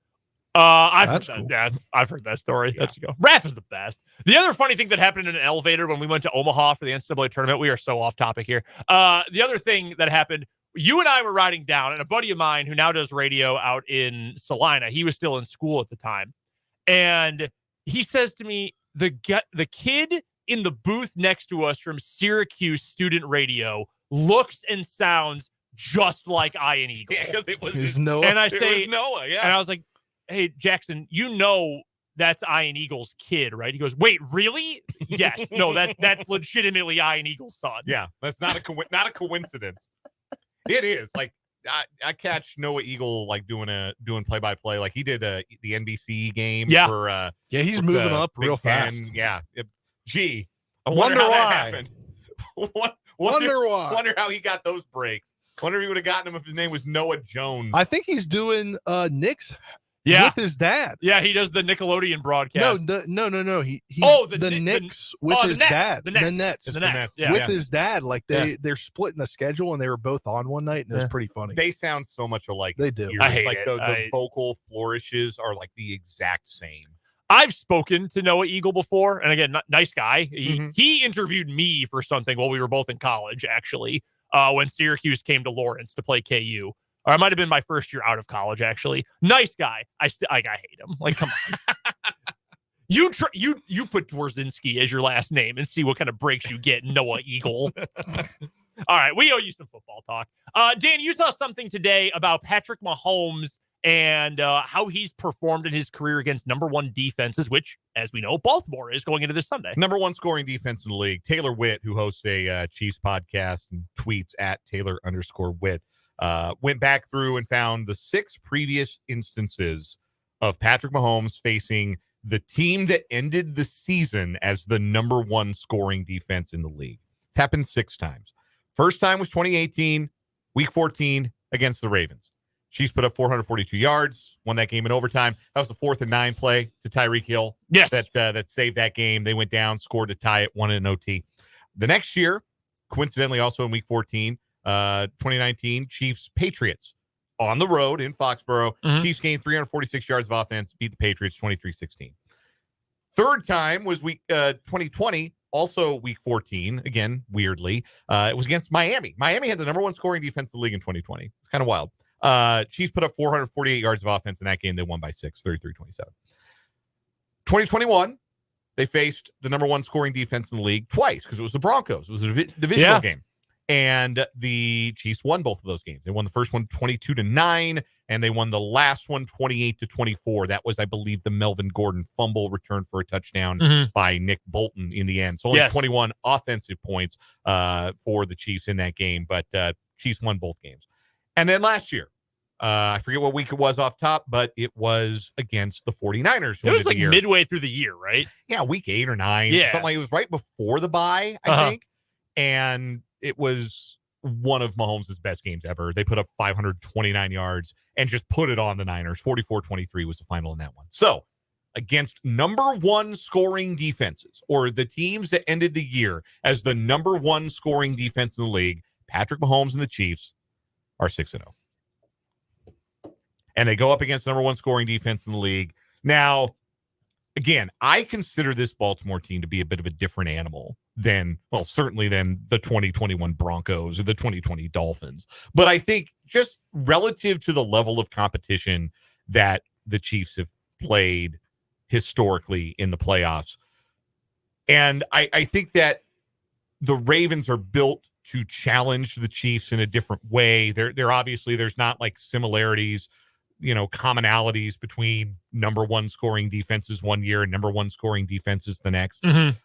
But I think it's still instructive that Mahomes is still a really big problem for defenses to solve. And I think that looking at this matchup and saying, well, it's number 1 scoring defense in the league, they're not going to have any problem with Patrick Mahomes. I think that's a little reductive, I would say, when breaking down this matchup. And the history of Mahomes against number 1 defenses proves that. So I was looking for a tweet I had bookmarked a long time ago after Super Bowl 54 when the Chiefs beat the 49ers.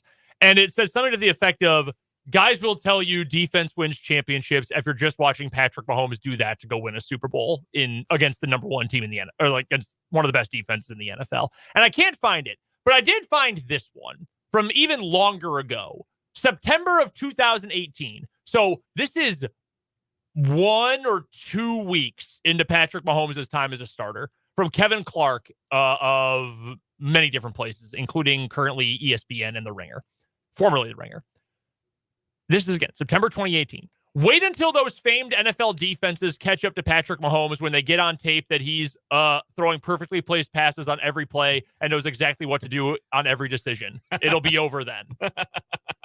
That was in 2018, and that same thing applies and has applied all the way now on January 23rd of 2024. It has been the same thing. And this is why when we talk about so many things favor the offense, and why it is so easy to pass now. And even for teams where it's easy to pass because everyone plays by the same rules, only one guy has been able to do this consistently, constantly, year after year, game after game.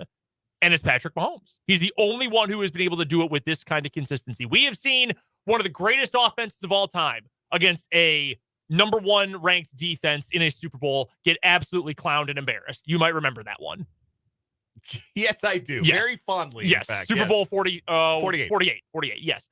2013 season, I believe, if I'm not mistaken, in that one. We've seen that happen. Carolina against Denver in 2015, Super Bowl 50. Carolina was one of the very best offenses. Cam Newton, MVP that year. They were playing behind the 8 ball that entire game. Denver's defense was just smothering.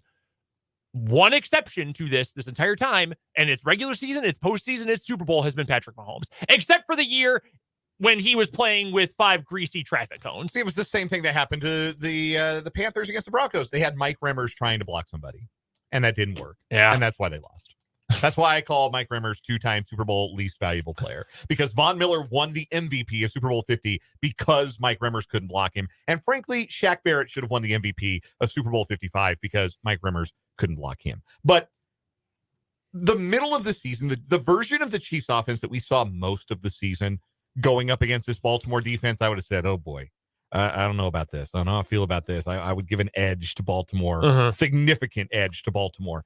But 2 things are different for the Chiefs going into this matchup than they have been or were for the majority of the season. And one very important thing is not different. And as you pointed out, that's the presence of the best quarterback in the league. But 2 things are different. Number 1, it's an offense that's found its identity. And number 2, I don't know who it was that was making this point on Twitter. It might have been Mitchell Schwartz, who was pointing this out after the game against Buffalo, that the Chiefs didn't have any pre-snap penalties. There weren't any false starts. There weren't any illegal motions. There weren't any offensive offsides. Everybody was lined up right. Everybody seemed to have the communication and the play down. There weren't any, missed routes or miscommunications on stuff, everybody seemed to be in sync. Yep. And we have not been able to say that about the Chiefs offense, that it was not, 11 guys all in harmony singing the same song. They seem to be that going into this matchup in a way that's going to give them a much better chance to conquer this particular number one scoring defense than I would have given them even a month and a half ago. By the way, that Chiefs 49ers game from a year ago, there were 200-yard receivers for the Chiefs in that game. Can you name them? Which one again? The Chiefs 49ers game last year. That would have been, again, mid-season last year. Because that was after the Chiefs had gone through a little bit of like, well, what's wrong with Kansas City? They were 4-2 going into the game, so it was week 7, and then they just teed off on them. Yes. The 100-yard receivers in that game would have been Juju. Juju had 7 for 124 and a touchdown. Yeah, he had a long touchdown, I want to say. 45 yards, yep. And I think MVS was the other. Yeah. 3 catches for 111 yards. 37 yards a catch in that game for MVS. And then Kelsey was just outside of 100 with 98. Yeah, 6 for 98 in that game too. That's one of Mahomes' best games, I think. 34 attempts, 423 yards.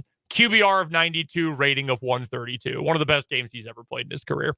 What is Wrong With You is coming up on the other side of this break, and Michael Swain will join us for Jayhawk Weekly coming up on 580 Sports Talk. If you're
Time here on 580 Sports Talk. Time to find our daily and possibly new weekly winner.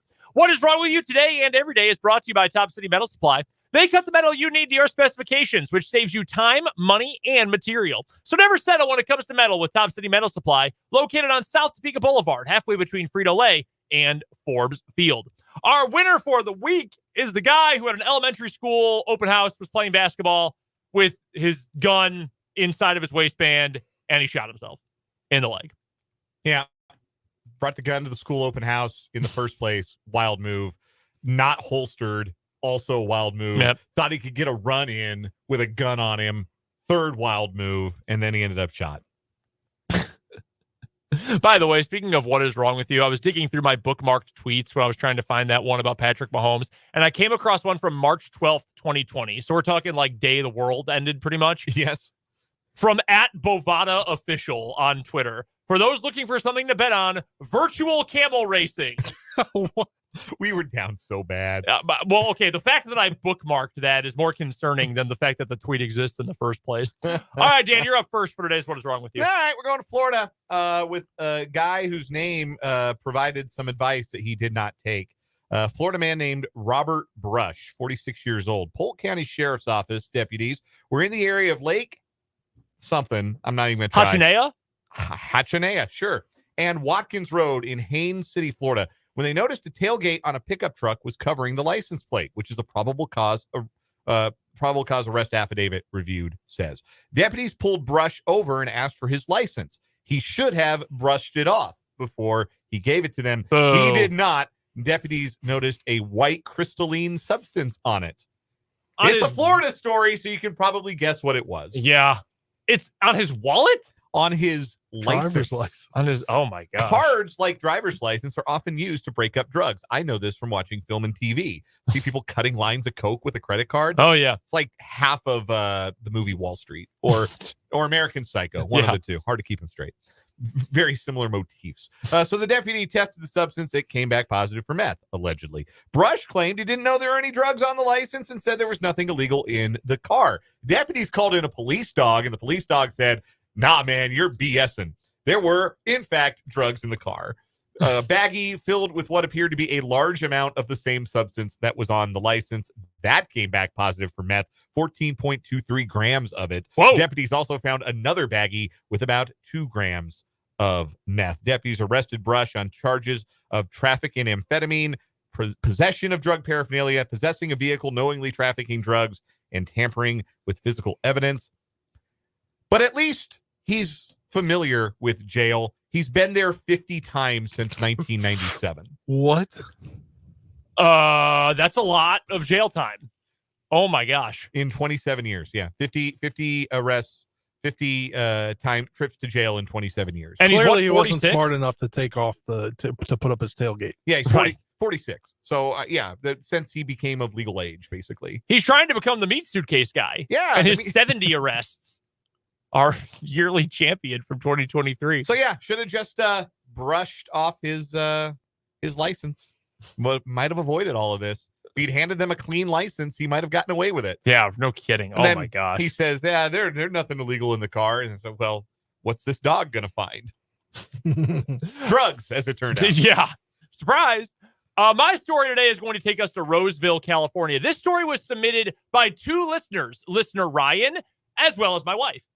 She's been all over the What is Wrong with You Roy recently. also told me about it this morning. Did you hear about this yeah, story? I mean, this would have been my story if we were doing a 3-way. We still doing phrasing? Roseville, California, sorry, is where we were heading, where a woman stole the Stanley Cup. In fact, she stole 65 of them. A woman has been arrested for stealing 65 Stanley brand tumblers valued at nearly $2,500. They've got them displayed on the hood of this police cruiser like it's drugs. It's hilarious. Like when the police will have a drug bust and have all the cocaine all over a table, or like all the guns. Yeah. all the cash. All the cash, yeah. Body armor, not just these cups, these tumblers with big rubber straws. I got a Stanley Cup. Nice. According to the Roseville Police Department, officers responded to a call of theft at a store on Wednesday. Store employees told police they saw a woman walk out of the store with a shopping cart full of Stanley water bottles without paying for them.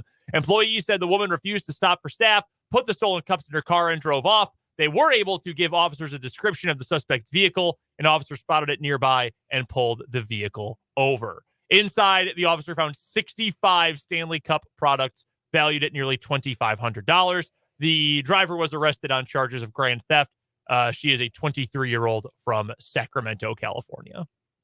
Have you seen the people who have been outside of Target waiting for these to get released recently? The fights in the Targets? I saw at an academy, a picture at an Academy Sports where they said, we've got the lids behind the counter. If you're going to buy one of these, you're going to take one of these, you're going to steal one, you're not leaving with the lid. We will give you the lid upon purchase. That's extreme. I don't have a problem with waiting for something you want, like treating them like Sudafed. Yeah, I get it for that. That's extreme though. Like if you're getting in a fight over a cup, waiting for it, fine. People wait for video games or iPhones or whatever, fine.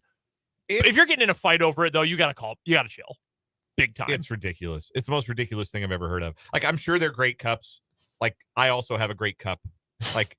You've got like a nice little that used to be the thing, the Nalgene's. Oh yeah, the Nalgene. Like back when I was in college, that was the thing you had. Oh yeah, like this was $15 on Amazon, and it does the trick. Yeah. Like, does it hold water? Can you drink from it? Like, what's magical about these Stanley Cups? I don't get it. My wife is a knockoff one. I don't know. She loves it though. Like, yeah, us and the Minnesota Wild both not understanding what the appeal of the Stanley Cup is. All right, we gotta get out of here. Who's your winner today? I got to go with the Stanley Cup thief. I'll tell you what. 65. I'm going there as well. Yeah. Wow. All right, that's our winner for today. But does that take down the guy who shot himself in the leg playing basketball at a elementary school open house? Man, he plaxicoed himself playing pickup basketball at elementary school. He did the Plexico Burris. That's our winner for the second day in a row here on What Is Wrong With You, sponsored by Top City Metal Supply. Jayhawk Weekly with Michael Swain's up next on 580 Sports Talk. So that bargain.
Lawrence, Kansas tonight.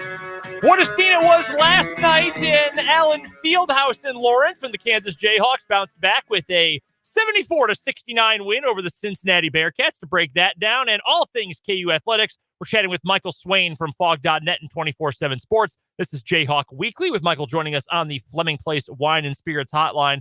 Michael, please feel free to add to this list, but I think I learned two things last night. One, Johnny Furphy might be the greatest living Australian. Two, Wes Miller hates when you describe his team as being in a funk. Oh, man, I was going to make that joke to start off. You beat me to it. He was so heated.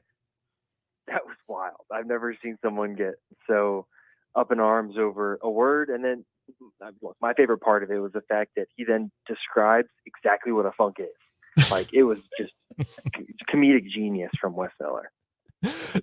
KU does pick up the win, though, and it was not the best offensive day for Kevin McCullough. He did some nice things otherwise, but it was 5 of 17. You'd like better from him. I know he's a little bit banged up. Hunter Dickinson didn't play a whole lot in the second half because of foul trouble. Dwan Harris looked like he was being aggressive early, ended up not scoring a ton in the game, had a bunch of turnovers too. But the best player in the game was Johnny Furphy, who has been absolutely tremendous over the last 3 games since being put in the starting lineup. What has impressed you the most about what Furphy did last night against Cincinnati and really over these last 3 games? Yeah, I think he's really added to what we saw from him early in the season. The three-point shooting has come along to where he's knocking them down at a much more consistent rate. But I think for me, it's just the other parts of his game, like the back cutting that he's offering, the slashing off the ball. That's been great. I think Bill Self probably loves the rebounding the most because Furphy now for 2 straight games has been one of KU's best rebounders. Now, Self has said that that's not necessarily a good sign, right? When you think about KU having, Kevin McCullough, Hunter Dickinson, KJ Adams, guys you think would be good rebounders. But I just look at what he's doing, and it's kind of the complete package of what Bill Self described when Furphy signed with KU, right? It's someone that has a really good basketball IQ, can shoot it, can bring athleticism, can compete on both ends of the floor. And I think that's what Furphy's offering KU right now. I think the next step for him is going to be continuing to get better defensively. I think you saw him get taken off the dribble a few times in the first half. I thought he responded in the second half, was better there. But, man, he's just playing at such a high level. And you just got to love the confidence that he's playing with because, you talk to him in press conferences, and I think we've seen him become more comfortable since he arrived in August, where I think his first media availability, a lot of his answers were, 1 sentence, maybe 2. And now there's a much more elaboration. There's confidence, continue to talk in front of media. I think that shows on the court as well, where you're just seeing a guy really grow into himself and who he is as a basketball player and just getting more comfortable. Dwan Harris, I mentioned already, had the number of turnovers in the game, and he spoke to us after the game as well. He's one of the guys in the media room along with Furphy, and he said, hey, look, I'm turning the ball over too much. He recognized it. People have brought it up to Bill Self. I don't even know how many games in a row at this point, and Self has been very consistent saying, look, when you're trying to make more big plays, there are going to be more mistakes. He likened it at the end of his media session last night to, if you're throwing 50 touchdown passes in a season, you're probably throwing a few picks as well on the way there. And I think for the most part, I do agree with that. And with a very shallow bench, Harris has had to be more of a playmaker, and that has meant having to take more risks. How would you assess the play of Dwan Harris over the last couple of weeks? Do you feel like there's something that is really hampering his game? Does it feel like he's going to end up being just fine? Where are you on Dwan Harris's recent performances? He's just lacking sharpness. I think that shows up in the mental decision-making, that he has on offense. I think his layup numbers have been fascinating, right? He's shooting, I believe, under 45% on layups this season. Like, that's insane for someone that a few years ago, right? You think back to the title season, right? Dwan Harris won KU the Iowa State game because he was finishing around the rim. Like, this is a guy that can finish around the rim, but whether it be because he's playing too many minutes and has such a huge load on his plate that, maybe the burst and the sharpness to finish around the rim isn't there. I think his decision-making and the patience that I think he has shown in the past has not been there. I don't know what's contributing to that. Dwan himself said he has to be better. It doesn't sound like it's anything that he's overly concerned about. It sounds like it's kind of just a mental thing and being able to make the correct decisions over the 38 minutes that Harris is having to play. And I think that in and of itself is probably one of the catalysts here, right? DeJuan is not someone that you want to be relying on for 38 minutes every single night in Big 12. He should be at about 35 minutes, but with an additional few minutes where he's spending it off the ball. But KU does not have a secondary ball handler. You don't have someone else that Bill Self trusts to run the offense because Marcus Jackson hasn't come along. Kevin McCullar's not that guy. I mean, I think it was against West Virginia that KJ Adams was bringing the ball up a few possessions. Mm-hmm. Like, KU's trying to find their best way to take some load off of DeJuan Harrison, and it's just a challenge because right now, like you mentioned, right, the depth is not there, so there's just a lot on his plate, and I think as a result, you're seeing his efficiency kind of drop. Michael Swain of Fog.net is our guest for Jayhawk Weekly, joining us on the Fleming Place Wine and Spirits Hotline, as he does every Tuesday at this time here on 580 Sports Talk. You can find Michael's work at Fog.net, part of the 24/7 Sports Network.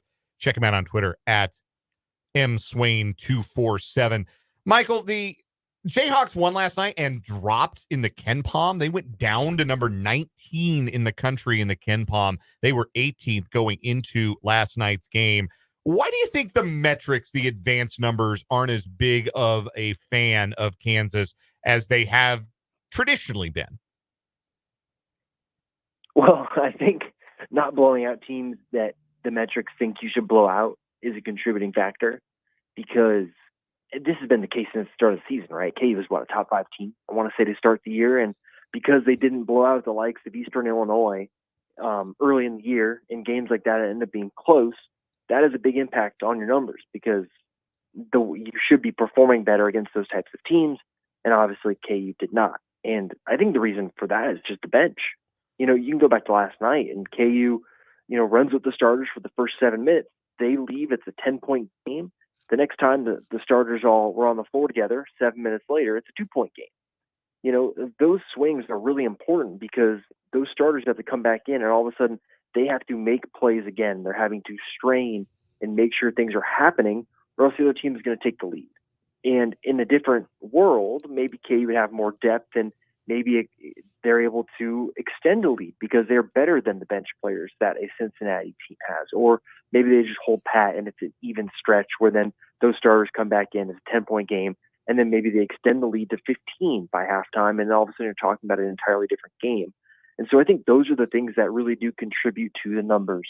And I'm someone that likes that stuff, and I think it's really important to have good underlying metrics and to have good statistical things. But I think this is also a team, maybe similar to last year, where to some degree they also have kind of that it factor where you just kind of think they're going to figure it out eventually.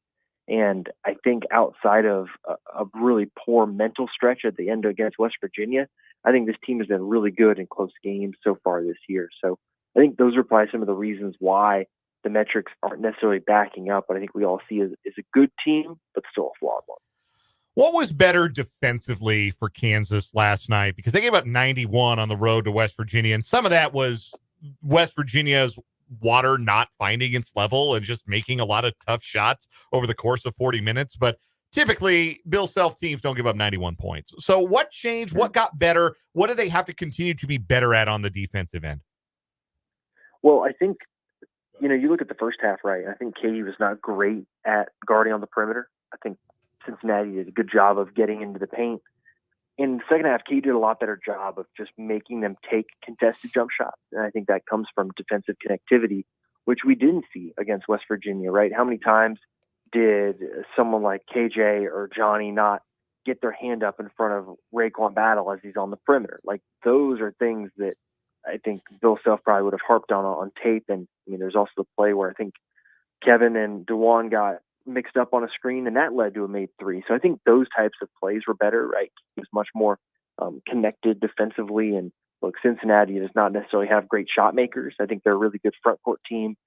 You see what they do on the glass, how potent they are there, but they don't have a lot of guys that can go kind of get their own shot. And West Virginia is better than the record, right? They're getting guys back and getting healthier, and someone like Battle is a huge part of that. And I think he's a really good player. So I think to some degree it's difference in personnel and difference in what a team can do. But I think KU was much more connected defensively in the second half and really made Cincinnati shoot contested jumpers. And I think the key now going forward is, hey, when the other team misses a shot, can you go get that rebound and end the possession? Michael Swain, our guest, Fog.net 24/7 Sports. And 8 of the final 12 games for KU are against ranked opponents. Obviously, these last 2 games, one you lose to West Virginia, the other you win only by 5 to an unranked Cincinnati team, but a pretty good basketball team. How do you think they fared down the stretch? I mean, you got some guys injured that are trying to just rehab themselves through the season. How do you see them faring down the stretch? I think, this Saturday's game is going to tell us a lot because, we talked about analytics and all that stuff, right? The numbers. And, Ken Palm loves Iowa State. I think they're in the top 15. And this, for me, is the type of game that's a really kind of a gut check game where if this KU team is going to win the conference or compete at the top end of the conference, this is the type of game that they go and win. And I think the encouraging thing if you're a KU fan is the fact that KU kind of has played their competition this year. I think that's been a common theme over a lot of these games where if it's a UConn game where it's one of the biggest games you'll play all year, KU plays it its best and it plays well. But then there's games like at UCF where UCF wasn't great, or at West Virginia and West Virginia's not great, and your standard slips. So I think this Saturday is huge against Iowa State because, first of all, it's your only game against Iowa State. And second of all, it's going to tell us a lot because it's going to be a tough road game. They're going to have some rest, KU is. And so this is the type of performance they need to have a good showing, or else I think it will be time to hit the panic button on the Big 12 title chase because, look, after that, it's Houston, Baylor, Texas Tech, Oklahoma, and Texas all in kind of the next 2 weeks. So it's a pretty daunting stretch coming up for KU. Finishing things up with Michael Swain of Fog.net and 24/7 Sports, joining us for Jayhawk Weekly here on 580 Sports Talk via the Fleming Place Wine and Spirits hotline.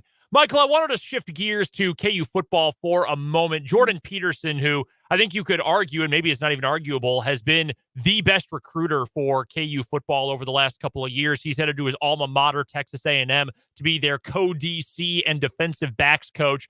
He was the lead recruiter for some of KU's most important and best, including very best, recruits for this coming cycle. How big of a deal is it, both short-term and long-term, for Jordan Peterson to bolt from the staff?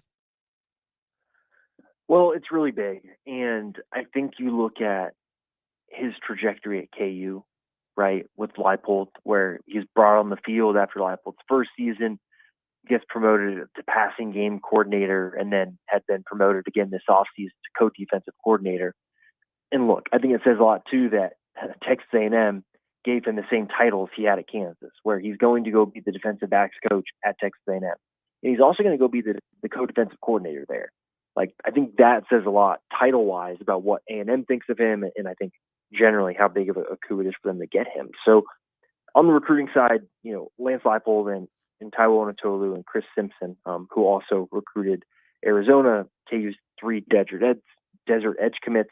They all went to go visit them on Monday. It sounds like from the guys I've talked to and just from the things they've equally put on social media, they will stick to their commitment.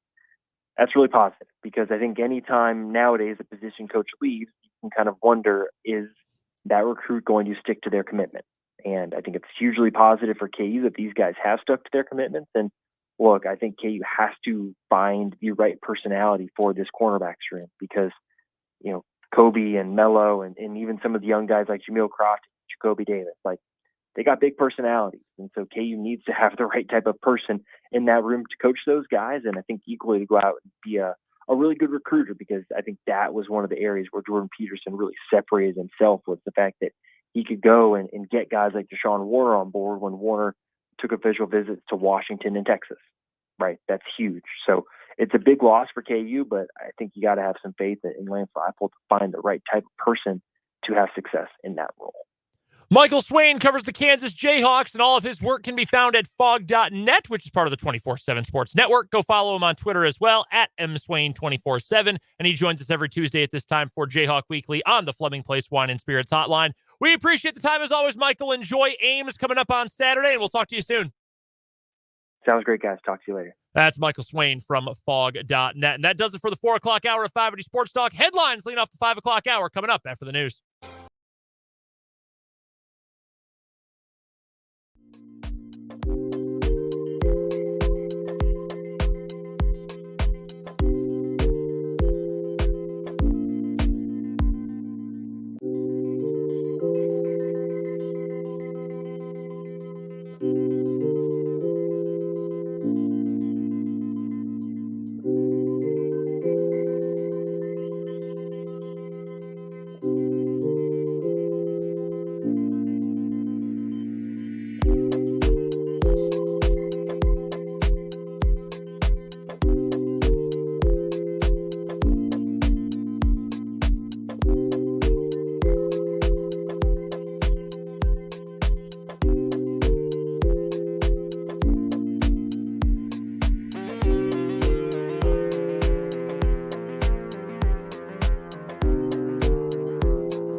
got 580 Sports Talk going up on a Tuesday. Brendan Dworzinski, Dan Lucero, Spencer Dupuis here with you for the final hour of 580 Sports Talk today. We've got a bunch to get to, and we would love for you to be a part of the show as well. Hit us up on the text line, 785-272-9429, and, of course, the YouTube stream as well. Head to youtube.com and search 580 Sports Talk. We will be the first result at the top of the page. Make sure you subscribe. Come hang out in the live stream today, and you can drop us a line in the comment section as well. We've got a bunch to get to with our 580 Sports Talk headlines here in just a moment. A busy, busy day of them, so we'll get there in mere moments, mere seconds away. We'll also get to the wild ending of K-State Baylor women's hoops last night, and we've got plenty more to get to in this final hour of the show today. Dan is currently watching the MLB Network coverage of the Hall of Fame induction announcement. How you feeling? I was really hoping we get this done before, the hour started. So I could either already know what kind of mood I was going to be in for the rest of the program. But I feel optimistic. I feel more optimistic today than I did a couple of weeks ago when it looked like my guy, Todd Helton, was losing a little bit of support. Maybe we're going to have to wait another year for him to take his rightful place in Cooperstown. But I'm feeling better now. I think we're going to get 3 today. I think we're going to get Adrian Beltre. I think we're going to get Joe Mauer. And I think we are going to get Todd Helton. I think Billy Wagner's going to just miss. I think Gary Sheffield is going to just miss in his final year on the ballot. I think Carlos Beltran is going to just miss too. But I think we're going to get 3, and that's cool. That'll be 3 guys that we can celebrate as soon as MLB Network decides to cut to Cooperstown and show the damn announcement already. They're running like 5 minutes of Joe Mauer highlights. Come on, show the thing. I'm going to give you a quick sports TV take. I hate MLB Network.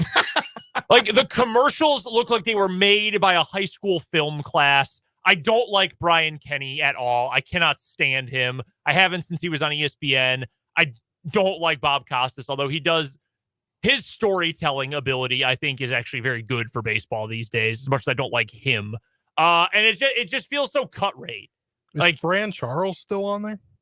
I don't know. I couldn't tell you. I don't know. I don't watch enough. I used to watch it a lot. Like, when my baseball team is good, I watch MLB Network religiously. Like, I will watch Quick Pitch every night. Yeah. If I've got a winning baseball team to watch and follow. You may be aware that my favorite baseball team and the one that we are most concerned about here on 580 WIBW have been kind of stinky the last half decade. Yeah. And as such, my consumption of MLB Network has dipped accordingly. I can understand that. Like, I think of, and I don't ever watch. They still do some really cool, like, original stuff. Like, I haven't gotten around to watching the George Brett documentary they did earlier this winter, but it's on my DVR. I'm going to watch that eventually. Like, they do some interesting storytelling and things like that. But like, their studio stuff, yeah, sometimes I wonder how they choose, like, the former players who are going to pop up. Like, I never. Like, really? Jake Peavy, huh? I think Dave of Valier, really? If something, all right, so here's an example of this and why it just feels so cut rate. And I knew I had a tweet about this. June 23rd, 2020. No baseball going on at the time, but that's right around when and that was, in fact, the day that the Players Association and the Major League Baseball itself came to an agreement. We will play. We have to figure out what days and what games will look like, but we will play in the COVID season. How many games? Yeah. You know what MLB Network aired as the news broke, and then for the next hour and a half afterward? Probably something from, like, the 1975 World Series. Fever Pitch. Oh, even worse. With Jimmy Fallon. That's what they aired. If the NFL had been in the same spot, like, hey, we don't know that we're going to play, and then, hey, breaking news, the NFLPA and the league have come to an agreement they're going to play, they would have ripped Ian Rappaport out of bed and thrown him in front of a TV, and Mike Garafolo and Tom Pelissero. They would have had ESPN people come on. They probably would have contracted Pat McAfee for the day. Yes. Like, it would have been this whole thing. The NFL Network apparatus is much better for covering the breaking news of the league. They do a way better job of that than, like, if there were a major trade that broke, like, during a broadcast of Field of Dreams, they would wait to talk about it until after the movie was over. Correct. That's also just odd to me. The fact that they show Fever Pitch at all. Like, Fever Pitch Fever Pitch it's one of my favorite books of all time. It's one of the greatest books ever written about sports. It's about soccer. It is not a baseball story. I have always found it funny that originally it had a different ending, and then the Red Sox actually did win the World Series, so they had to redo it. Yeah. My sister loves it. I think my wife loves it too. They're big rom-com They fans, just went to a commercial break. I'm so mad at Major League Baseball right now. Like, incandescently upset. Every single... So, like, 5:30. I guess. Every studio show, every like reveal announcement sports studio show needs to learn from CBS and Turner and how they do March Madness. And it's okay. First segment, we're announcing the number 1 seed bracket. We're going to take a commercial. We'll come back and we'll immediately do number 2. Remember when they even did it differently? They announced all the teams one year and then put the brackets in front up of a live studio audience. It was the worst thing in the world. And then they did like a 2-hour version. And then they realized, you know what? Nobody likes this. We're just going right back to what it was before. And it's awesome. Yes. Do that. We could know all the Hall of Famers right now. Yes. We should know all of them right now. We should. No, we just watched like 5 minutes of Joe Mauer highlights and Tom Verducci talking. So we will get to the Hall of Famers when they finally get announced. Let's get to our 580 Sports Talk headlines for the day. Other than that first. And my first one for today, how about we go to some coaching carousel news? We have a new head coaching hire. It is official or going to be official. Brian Callahan, head coach of the Tennessee Titans. He is the son of Bill Callahan. We had talked about this yesterday, I think, when he was still going through the interview process. He has been in the NFL coaching circle since 2010, spent 6 years with the Broncos, 2 with the Lions, 1 with the Raiders. He's been the offensive coordinator for the Bengals since 2019. Their offense is, it works. The only question I have about Brian Callahan, one, can he poach his dad from Cleveland? Because if so, Tennessee needs that more than anything else because their line sucks. But additionally, on top of that, how much control did he have over the offense in Cincinnati? He wasn't the play caller. He was not the play. Honestly, he was not even the secondary play caller because the number 1 play caller was Zach Taylor until week 8 every year when the Bengals are like 3-5. And then they realized, okay, let's just run the Joe Burrow offense and go 5 wide and throw 10-yard outs. And then they become a playoff team again. That's happened constantly. Burrow called a lot of his own stuff as much as quarterbacks ever do. And that's not everything historically. And I always like to bring this up when people say, well, he's not even a play caller. You know who else wasn't a play caller before they took their first head coaching job? Andy Reid. Yeah. You think Andy Reid was calling plays over Mike Holmgren? No. I am generally skeptical of hiring an offensive coordinator who didn't call their own plays unless like there's something else that we know that they do really, really well. Mm-hmm. Like with Eric Bieniemy, it's the whole leader of men, the enforcer thing that I think gives him a lot of credibility. With Brian Callahan, I don't know what that is. I'm not quite sure what that thing is, but I do know he is extremely well respected. Players seem to love him. And the Bengals offense has shown that ability the last couple of years to sort of evolve as the season goes on. So they're not stubborn. They're not stuck in their ways. They sort of figure out what they've got and get better as the season goes on. Mm-hmm. And I think that sort of adaptability is really important too. Yeah, he started as a coach, as an assistant for the Broncos when he was 26. He's only 39 now. He'll turn 40 this summer. So he's still really young. And I like it for Tennessee. They're trying to do something different. They're obviously going to tear it down. Derrick Henry's not coming back. They've moved on to the Will Levis era, and if he's not good enough, they'll just take a quarterback. So I kind of like the boldness there. Also, Brian Johnson, the Eagles offensive coordinator, he is being let go. So the Eagles, after they went to a Super Bowl, and then both of their offensive and defensive coordinators got head coaching jobs to varying levels of success. I thought Steichen did an awesome job in Indy. Yeah. Gannon in Arizona, that roster sucked. They were never going to be competitive, like a winning team. I actually thought Kyler coming back from a torn ACL. Yeah, missing more than half the season. I actually thought they played pretty hard over the course of the year for him, though. And then he got to be spoiler against the Eagles. Right, against the Eagles, right. And they replaced those two with a defensive coordinator who got fired, and then they replaced him with Matt Patricia, who, well, they demoted Desai, now have fired him. Patricia got a 1-year deal. He was even worse as their defensive coordinator and play caller. And now they've also fired their offensive coordinator. Kind of interesting there because until I think week probably 9, 10, I feel like Brian Johnson was also a potential offseason candidate to be a head coach. I feel like the Eagles... He was talked a little bit. Yeah, that definitely came up because they did keep winning, but I feel like this year's Eagles were very reminiscent and not quite as terrible. But do you remember the 2020 Steelers, the worst 11-0 team in NFL history? Yeah, Ben Roethlisberger throwing those 8-yard milk jugs. Yeah, I mean, he couldn't throw more than 5 yards. He had to take every snap from the shotgun. All of their underlying metrics were like, no, this is maybe a 500 team. They're not this good. Who ended their streak? I was Washington football team in the regular season. That's right. Yeah. And then Baker and Cleveland beat them in the postseason. Yeah, I forgot. Who would have been quarterbacking Washington that year? I Yeah. think it was Heineke. It was. I think that was the year they had 3 different because of COVID. Oh yeah. Somebody went in and played. Some random guy off the street came in and played against the Eagles when they had that random. They had to push the game. Yeah. No, I know exactly what you're talking about. I love searching 2020 Was Washington. it Josh Johnson? No. That's a good guess though. Josh Johnson is always a solid guess. Their quarterbacks that year: Alex Smith, Dwayne Haskins, Kyle Allen. Started games. It was before. It was Garrett Gilbert. That's who I was talking about. Garrett Gilbert. Oh my gosh, Garrett. Texas legend. SMU that was legend 2021, I think. He could have been the MVP of the AAF, the old Alliance of American Football. Shout out to Steve Spurrier and the Orlando Apollos. So yes, a couple of coaching changes. Titans hire Brian Callahan. Eagles let go of their offensive coordinator, Brian Johnson. Adrian Beltre and Joe Mauer have been announced. The announcement is still ongoing. Okay. I'm going to wait and see if Josh Rawitch calls the name I want to hear next. So in the meantime, Spencer, how about you give us a headline? Mark Maskey, Washington Post. He is a sports reporter, NFL reporter for the Washington Post. I've actually had him on the show before. Oh, there you go.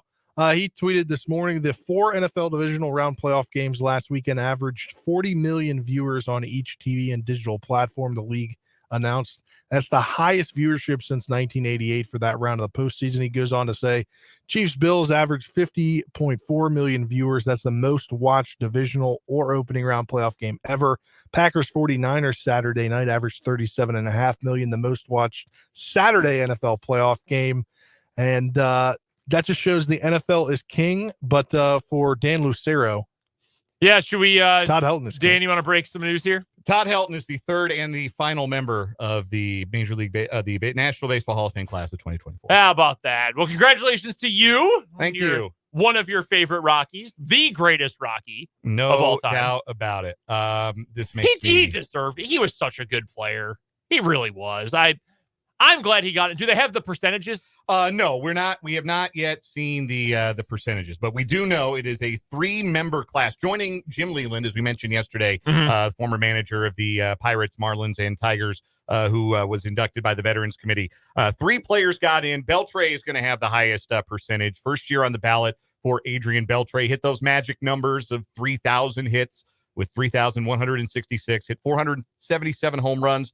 Batted .286, appeared in 4 All-Star games, won 5 Gold Gloves, 2 Platinum Gloves, one of the great two-way third basemen in the history of the game, over 21 seasons with the Dodgers, Mariners, Red Sox, and most famously at the end, really his best years coming in his 30s with the Texas Rangers. Adrian Beltre is into the Hall of Fame. Joe Mauer, we talked about him yesterday, spent all 15 years of his career with the Minnesota Twins, a .306 lifetime hitter with 3 career batting titles in 06, 08, and 09, was also named the 2009 American League Most Valuable Player when he led the league in batting average, on-base percentage, and slugging percentage, a 3-time Gold Glover as a catcher, and a 5-time Silver Slugger winner. Joe Mauer is in the Hall of Fame. And Todd Helton, all 17 years of his career with the Colorado Rockies, won the batting title in 2000 when he hit .372 with 59 doubles and 42 home runs. He had 2 seasons in his career with over 100 extra base hits,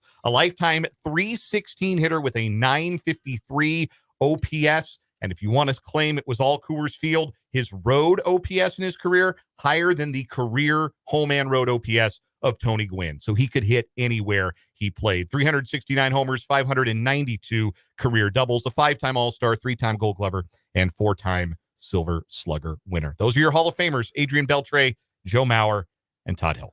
I do find it a little odd that they put a guy who only had 75 career passing attempts in the Hall of Fame.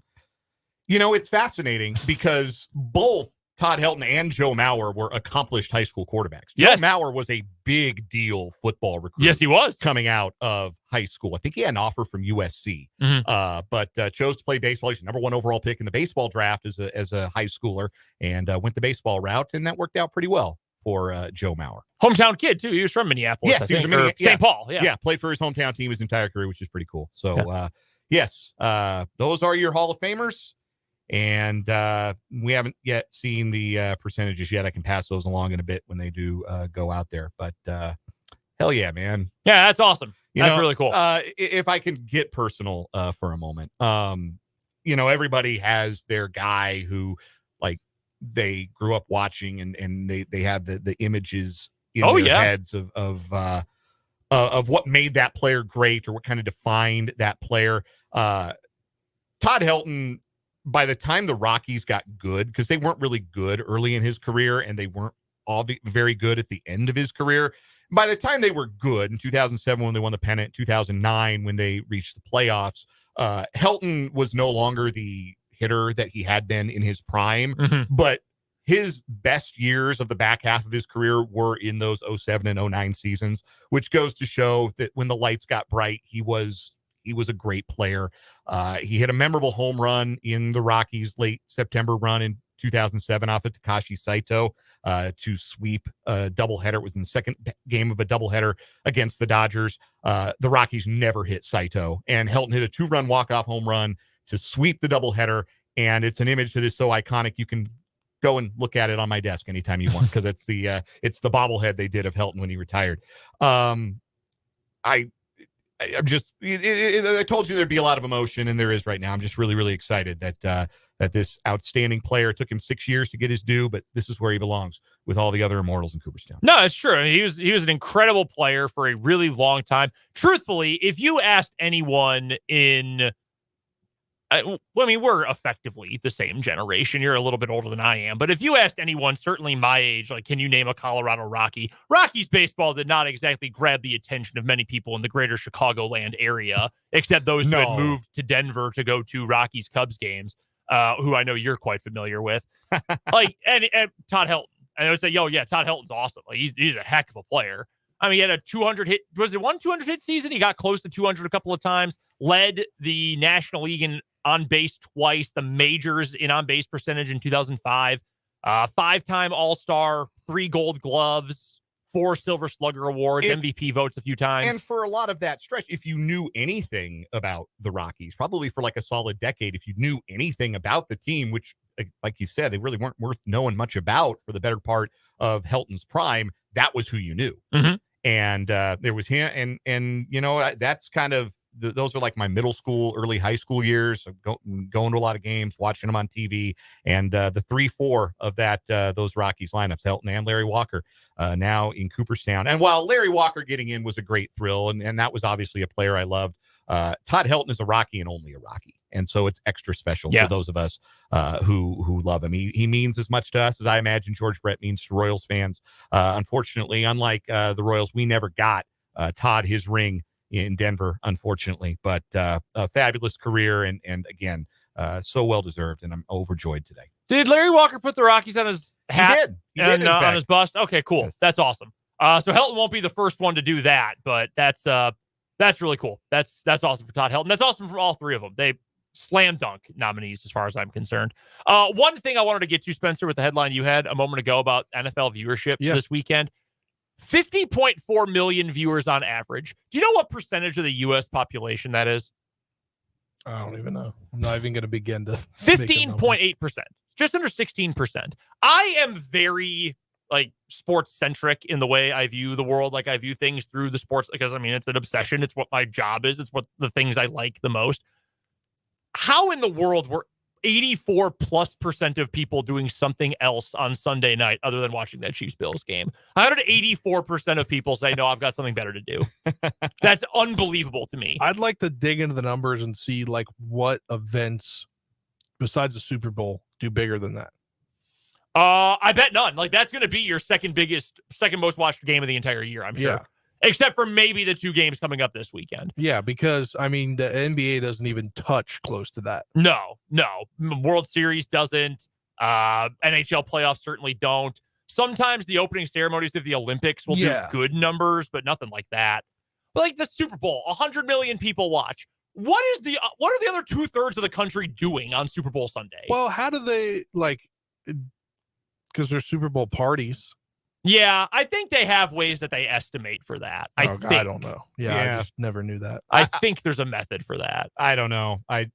That's a fascinating question. Yeah. Like, I don't know anybody. Genuinely. I don't know people in my life who say, yeah, I'm not watching the Super Bowl. And that's not to say that I would not, like, if you don't watch Super Bowl, we can't be friends. I'm just saying that the people in my life, that's what you do on Super Bowl Sunday. No, that's just like what you do. I do have the voting results in front of me for the Baseball Hall of Fame. Adrian Beltre receiving 95% of the vote his first year on the ballot. That puts him up there in pretty rare company for the number of votes. Todd Helton in comfortably in the end at 79.7% of the vote. Joe Mauer 76.1% of the vote is also in. Billy Wagner missed it by 5 votes. 284 votes. He needed 289 to get in. He's got one more year, right? He does have one more year. Next year will be his 10th and final year on the ballot. Gary Sheffield, in his final year on the ballot, came up 43 votes short, 64%. So he is off the ballot. His fate now in the hands of the Veterans Committee some years down the road. Andrew Jones, 62%. Carlos Beltran, nice jump in his second year to 57%. I think that former Royal will get in eventually. A-Rod and Manny are stuck because they're kind of twin together. Either you're voting for both of them or you're not voting for either of them for performance-enhancing drug reasons. A-Rod at 35%, Manny at 32.5%. Chase Utley, 29%. Nice debut for him. I think he's going to gain traction as it goes along. Omar Vizquel continues to lose support. Never should have had it in the first place. Then it turned out he was kind of a creep. He's at 18%. That's never happening. He's only got 3 more years left. Did Burley make it another year? Mark Burley survived another year. 8% of the vote. Let's he go! will stay on for a 5th year. The players who fall off about David Wright just barely got enough support to stay on the ballot for a 2nd year. Wow. The following first-time people on the ballot did not receive the 5% of the vote needed to stay on and will not be on the ballot next year. Jose Bautista, Victor Martinez, Bartolo Colon, Matt Holliday. That's a bummer. He deserved more than 4 votes. Adrian Gonzalez, Brandon Phillips, and the only 2 players to get shut out and not receive a vote, Jose Reyes and big game James Shields. Not shocked by, I'm certainly not shocked by Jose Reyes. So next year, Ichiro is on the ballot for the first time. First ballot Obviously, Hall of Famer. he is a lock. He might be unanimous. Like, I don't know what he should be. What reason you would have not to vote for Ichiro. So Ichiro's going to get in. The other guys with an interesting case next year, CC Sabathia, who I think is a yes. I would say so. Felix Hernandez, who didn't put up great counting numbers, but had like a peak that was really great. Yes. He'll be a fascinating case. Dustin Pedroia. Again, not a long peak, but a great player, an MVP, a winning player. Kind of like Chase Utley, actually. Yeah. I bet his support kind of mirrors Utley's. Then after that, it's like Ian Kinsler, Troy Tulowitzki. Oh, my God, he should have been a Hall of Famer. I hope he sticks around. I hope he gets the 5%. Yeah, me too. Too low. Wagner will probably next year we're looking at Ichiro and Wagner and maybe Sabathia and then Andrew Jones, Carlos Beltran, and probably next up. Sure. All right. To bat. So that's not a bad group. Yeah. What was the exact percentage for Adrian Beltre again? 95.1. 95.1. Is there a 100th place on there as well? No. Okay. Sorry. No, it's okay. He's in rarefied air with Babe Ruth. 95.13%. Imagine not thinking Babe Ruth belonged in the Baseball Hall of Fame. That's the funny thing. Those 5% of people or 4.9 or whatever it was, they just hate who he was as a person, probably. Like, as political as it is now, imagine in the 1930s how political the Hall of Fame was. Like, here are the guys who got more than Adrian Beltre for certain. Steve Carlton, Johnny Bench, Mike Schmidt, Chipper Jones, Greg Maddux, Randy Johnson, Mo Rivera, Derek Jeter, Griffey, Cal Ripken. Like, those are the kind of players who got more votes than Adrian Beltre. He had more votes to get in than Ricky Henderson And he got more votes to get in than Willie Mays. How do you Willie Mays? How do you just look at Willie Mays and say, I don't know, not a Hall of Famer Dude, for me? Like, by all accounts, Roberto Clemente might be like the best person to ever play baseball. Like the best human being to ever even suit up. Literally died on a humanitarian mission. And he got fewer votes than Vlad Guerrero and also Adrian Beltre. What is that? Again, come on. Again, there are so many reasons. Pedro only got 91%. There are so many reasons it's stupid to care about this, but I can't help it. It's great. It's great sports talk radio content. One more headline I wanted to make sure we got to today. The Milwaukee Bucks fired their head coach, Adrian Griffin. Now, if you don't follow the NBA, you might be like, okay, whatever. So what? The NBA teams fire their head coaches all the time. Well, yeah, but this is unique because they just hired him this offseason. He only got 43 games. Here's the other unique thing. They're 30-13. They're 17 games over 500. They have the second best record in the East. And they fired their coach. And by the way, they're going to hire Doc Rivers instead. Yes. So the team that fired Mike Budenholzer because he couldn't get it done in the playoffs. Even though, by the way, he won a championship. They're going to hire Doc Rivers, who, yes, I know has won a championship, but other than that time when he had 3 Hall of Famers on his team, has done nothing in the postseason. It's so stupid. I am appalled. It is so stupid. That does it for today's 580 Sports Talk headlines. We will get to what was a wild finish for K-State Baylor and women's hoops last night, plus more of your texts, more of your YouTube comments as well. Those are all coming up in this final hour of 580 Sports Talk. Hello.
You know, the more I think about this Hall of Fame class, and I know it doesn't quite work this way. Brendan, Dan, and Spencer here, by the way, with you on 580 Sports Talk. Like, the 3 who got in should have been no doubt. How did 25% of people almost, or 24% of people not vote for Joe Mauer? He was the best catcher of an entire generation. And I don't know if you've noticed this. There haven't been a lot of, like, great catchers in the last 20 years. Yeah. I mean, what? Buster Posey? Yeah, Posey was great. So Posey's going to be interesting because I think he hit for a little bit more power and he's obviously got the rings. So, like, I think now it's easy to say that Posey is going to sail in on the first ballot. I don't know who else. I'm trying to think. I guess Molina. Do not get me started on Yadier Molina's Hall of Fame case. His Hall of Fame case was he had good teammates. That's Yadier Molina's Hall of Fame case. He's Benito Santiago if Santiago had Hall of Fame teammates his entire career. I was just thinking of catchers that or like No, I know what you mean. recognizable Yeah, names during the last 20 years that seemed like they did something. for sure. Yeah, I mean, Posey was an MVP, 6-time, is it, All-Star, had other MVP votes, had multiple Silver Sluggers, a couple of Gold Gloves, 7 All-Stars, in fact, although one of those was, well, no, it's actually his last year. He was legitimately good. Hit over 300, 390 OBP. Yeah, he was actually good his final season. Got an entire rule changed forever because his leg snapped in half. Yeah. Which, for better or for worse, that's not necessarily his fault, but No. yeah, I imagine he'll get in easy. But yeah, I mean, there just haven't been many great catchers in recent vintage. I feel like the Baseball Hall of Fame is just weird. It's the weirdest Hall of Fame of all of the big four. Well, it's the only one that's keeping an entire generation of great players out because of what sports drugs they did or may not have done or may have done. I mean, not just that. I meant like when it comes to like you could go a year where nobody gets enough votes and there's just not anybody going into the Hall of Fame. Yeah. Yet there are so many great players over the course of the MLB's history. I don't think there's anybody who's outside of the steroid guys who's sitting outside the Hall of Fame that like undeniably should be. Like, I mean, you're really going to bang on the table that hard for Dave Parker? Like, if Dave Parker got in the Hall of Fame, make the Hall of Fame better, but like, he had his chance. Yeah. I love Dave Parker. I mean, Cobra. He was so cool. And I'm going to be completely honest with you. I'd put Gary Sheffield near the top of that list. Yes. Gary Sheffield was a phenomenal baseball player.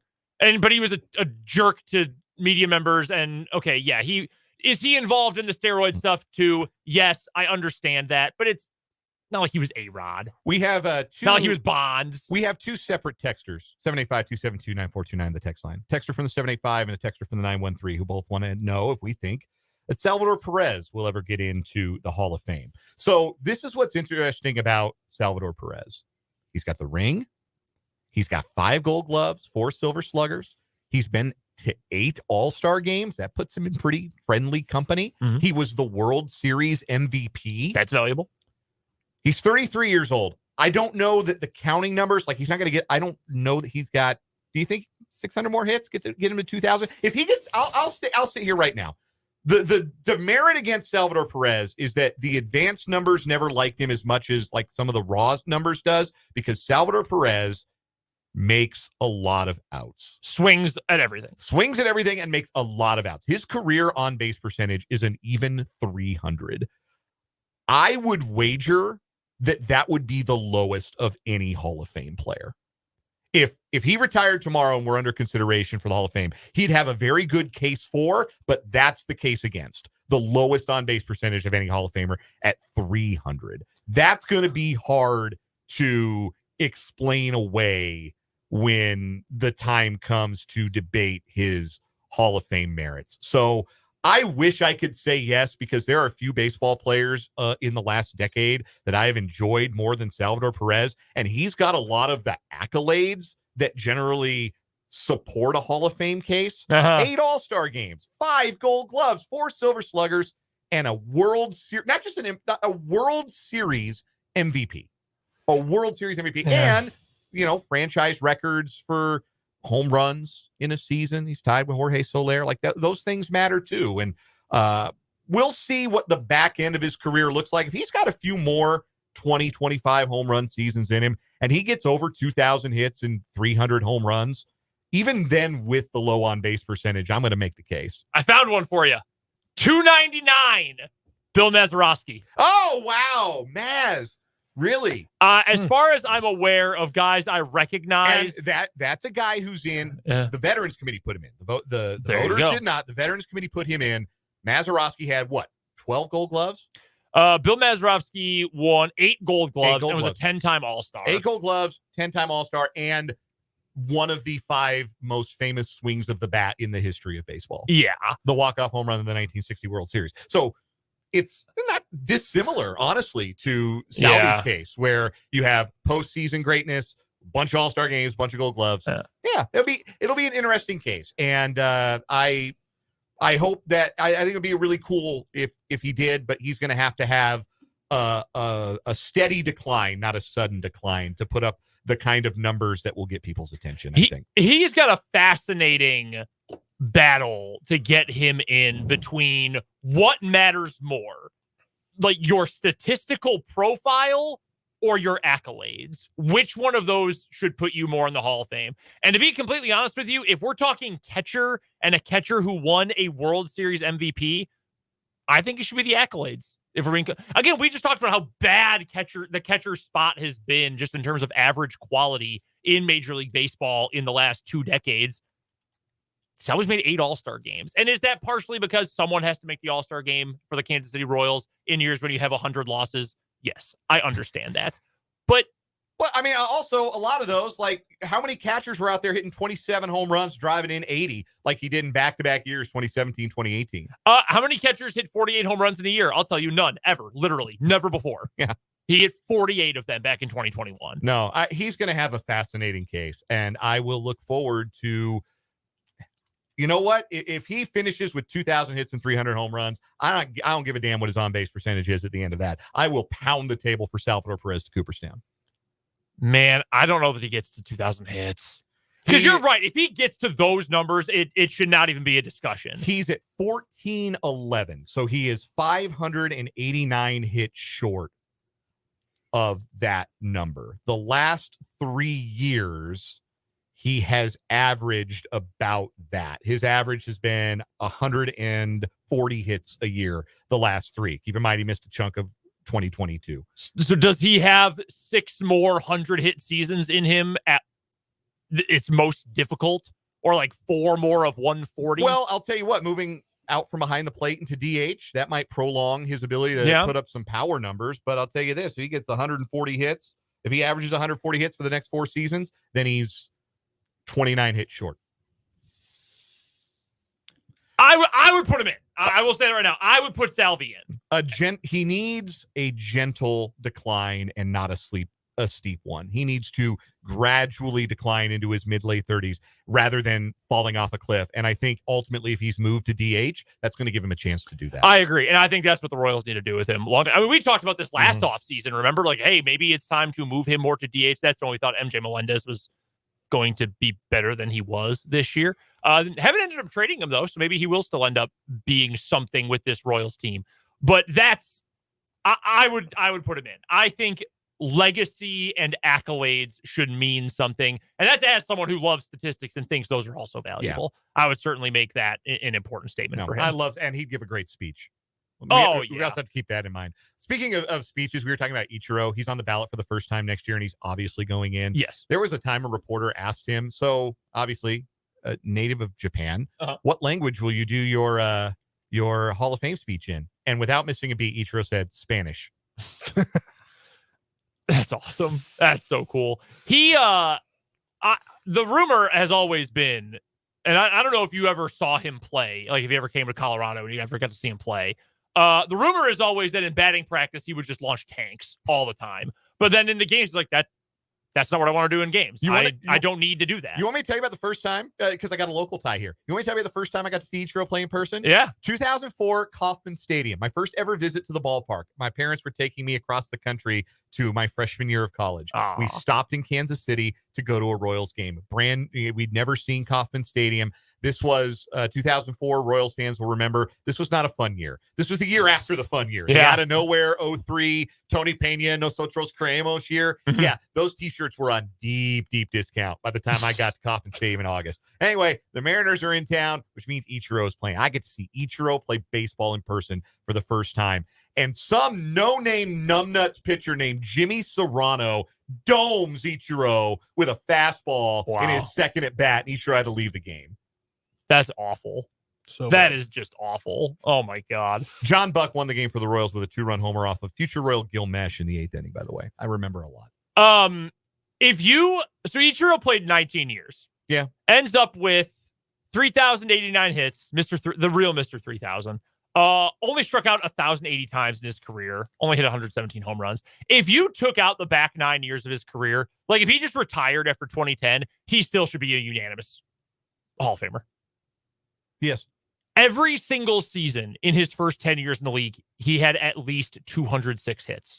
That is outrageous. And keep in mind, he didn't get to the major leagues until he was 27. Like, think about what he would have done to the league 20 age 21 to 26. Oh, I mean, it would have been insane. How old was Shohei when he showed up in the majors? 25, I think. Yeah. Yeah. His first year with the Angels, he was 23. I'm sorry, younger than I thought. Yeah. But yeah, can you imagine if Ichiro had been there? Also, I'm sure you know this stat. Only 2 guys have ever won MVP and Rookie of the Year the same year. You know who? Ichiro and Fred Lynn. Fred Lynn, 1975. Okay, I was going to say 4.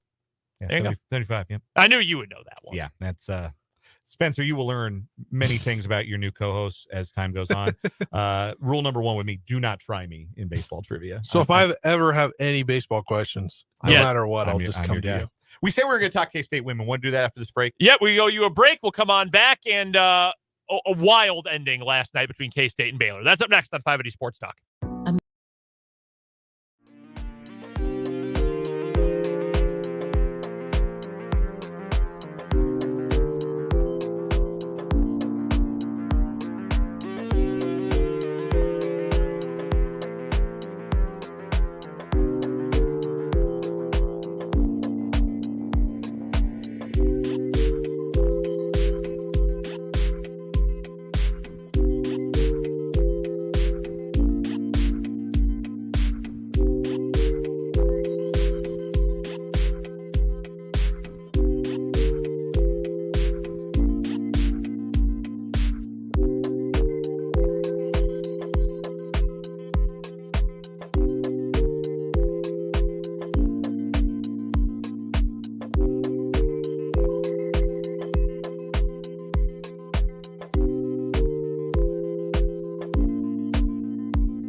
All right, so I didn't get to see the end of the K-State Baylor women's game last night. By the way, the K-State women, the Jeff Mittie show, their head coach, that's coming up at 6 o'clock here on 580 WIBW. They are number 4 in the AP poll this week, number 2 in the USA Today coaches poll. They beat Baylor last night without Ayoka Lee, which is awesome.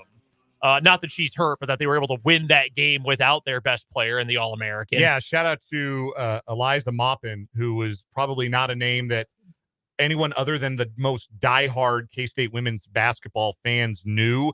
And then she goes and puts up 16 points on the road, hits her first 3 of the season. Wow. And just huge, playing that, filling that role of the 5 that Ayoka Lee obviously leaves such big shoes to fill with her absence. But Maupin was awesome last night. And Serena Sundell, terrific all-around game for her again. Gabby Gregory with the big shot late. Just a terrific team effort. You know, Ayoka Lee gets the headlines, and she's awesome. She's an All-American caliber player, but this is more than a one-person team for sure. So what happened at the end of the game? What chicanery did I miss here? Been waiting all day to talk about this. So 10 seconds left. It's Baylor's ball, and K-State has 1 team foul. Okay. So they got to give 3 fouls before Baylor would be in the bonus. And so if you're thinking, well, you know, foul before the 3-pointer here and put them on the line, you'd have to give a lot of fouls. So Baylor, they called a timeout if they got a rebound on a K-State miss, which, of course, in the women's game, you know, you can advance the ball past half court like the NBA. So Baylor inbounds the ball in the front court, and Sundell immediately fouls the person who catches the inbound pass. Immediate, catch, foul. No doubt about it. They fouled Jada Walker immediately. So Walker presumes they're going to do it again on the next inbound. They don't. So Walker catches the pass like 30 feet out on the right wing. Oh, my God. And turns and just flings the ball at the basket, like goes into shooting motion. The ultimate, like, I'm just grifting. I'm not trying to score. I'm just trying to get foul play. And there's not a defender within like 2 feet of her. Awful. As she turns and throws the ball off the backboard so hard, I thought it might break. And I'm like laughing my head off. There's a scramble then for the ball. Baylor misses like a 2-point shot. And then I think there was a held ball I think it was a held ball. It was either a held ball or they called a travel because I think Ziana Walker had it for K-State and then fell down. And I don't know if they called a travel. The official stats, play-by-play, just called it a team offensive rebound for Baylor. So they did get one more shot at it with 1 second left, but it didn't come close, and that was the ball game. K-State ended up winning by 3. But the announcers, when they were showing the replay of the missed shot, the announcers couldn't figure out what she was thinking. She was like, did she think there was only 1 second left? It very clearly says 9 seconds. Meanwhile, I'm sitting there, and I told my wife exactly what had just happened. I said, she thought they were going to give another foul, and they didn't. So she thought she was going to grift her way into 3 free throws, and instead nearly killed a poor young woman sitting in like row 3 with the basketball. It was astoundingly funny. One of the funniest things I've ever seen in a basketball game. So some mind games, like that's a sign of good coaching. Yeah, right man, there. that's a Jedi mind trick right there. That's Is there a well-coached clip of this basketball anywhere? team. I wish there was. I couldn't find one searching Twitter just now. Apparently, I might not be able to watch it anyway, given the broadcast quality. Yeah, the broadcast quality. It was much better. So I didn't get a chance to watch the first half of it. My wife and I were doing something else. So I got to the game in the second half, and my attention was a little divided because I had KU on, Sure, and I had the K-State women on. But I dialed in the K-State women down the stretch. Watched just about the entire fourth quarter, and again, just no panic in that team. They're mentally tough. They got the next man up mentality. That's a really, really good basketball team. And if you were wondering if maybe they were worth your time to make a trip to Bramlage to see him play, wonder no more, because they're doing this without their best player. And when they get her back in February, look the hell out. we have to get to one final timeout. The final word's coming up right after this on 580 Sports Talk.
I finally got to see the clip of that final play from K-State Baylor. Dan just showed it to me. Oh, my God. It's so bad. That's like when keeping it real goes wrong. Like, oh, I'm going to outsmart them so bad. They're going to foul me. Like, because she tried it on the first play, right? She tried, like, the rip through, but the foul, like, Sundell, like, wrapped her up. Like, it was a good foul. Like, the foul you have to give to keep them from getting into the rip through. And then K-State just kind of backed off the second time, and she winged it from 35 feet. That's incredible. Oh, man. It smacked against the backboard. Sounded like a watermelon hitting pavement from 3 stories. It was so great. All right, final word time. Spencer, you're up first today. Reflecting on last night's final word, I did, in fact, make that chicken recipe. All right. We were dying to know. How did it go? It tasted really good. Hey! And then part 2 of this, my beloved Nationals have finally made a free agent signing. They signed outfielder first baseman Joey Gallo to a 1-year, $5 million deal. So I guess I can expect a lot of homers, some walks, and a lot of strikeouts. Yeah, Mr. 3 True Outcomes himself. Honestly, if the choice were between that and the guy the Royals did sign, Hunter Renfroe, I think I might have rather had Gallo. Especially because the Royals were really right-handed heavy. They could have used the lefty in there. That's true. And Gallo, though he doesn't hit for average, he gets on base. I think I read he had 18 singles last year. Oh, my God. That's extremely funny. Final word for me, Todd Helton's Hall of Famer, and he deserves it. Class player. And one of my favorites from my youth all the way through my college years into my early adulthood. And it will be a great thrill to one day get to go to Cooperstown and see him enshrined. I'm very happy. My final word today, I would like to ask you, the listener, talk to your congressman, talk to your senator about getting some national laws changed, allowing foreign nationals as well as people under the age of 35 to become president. Because I'd vote for Johnny Furphy after what he did last night for KU. So if we can get him to run for the White House coming up in 2024, I think Johnny Furphy would have my vote.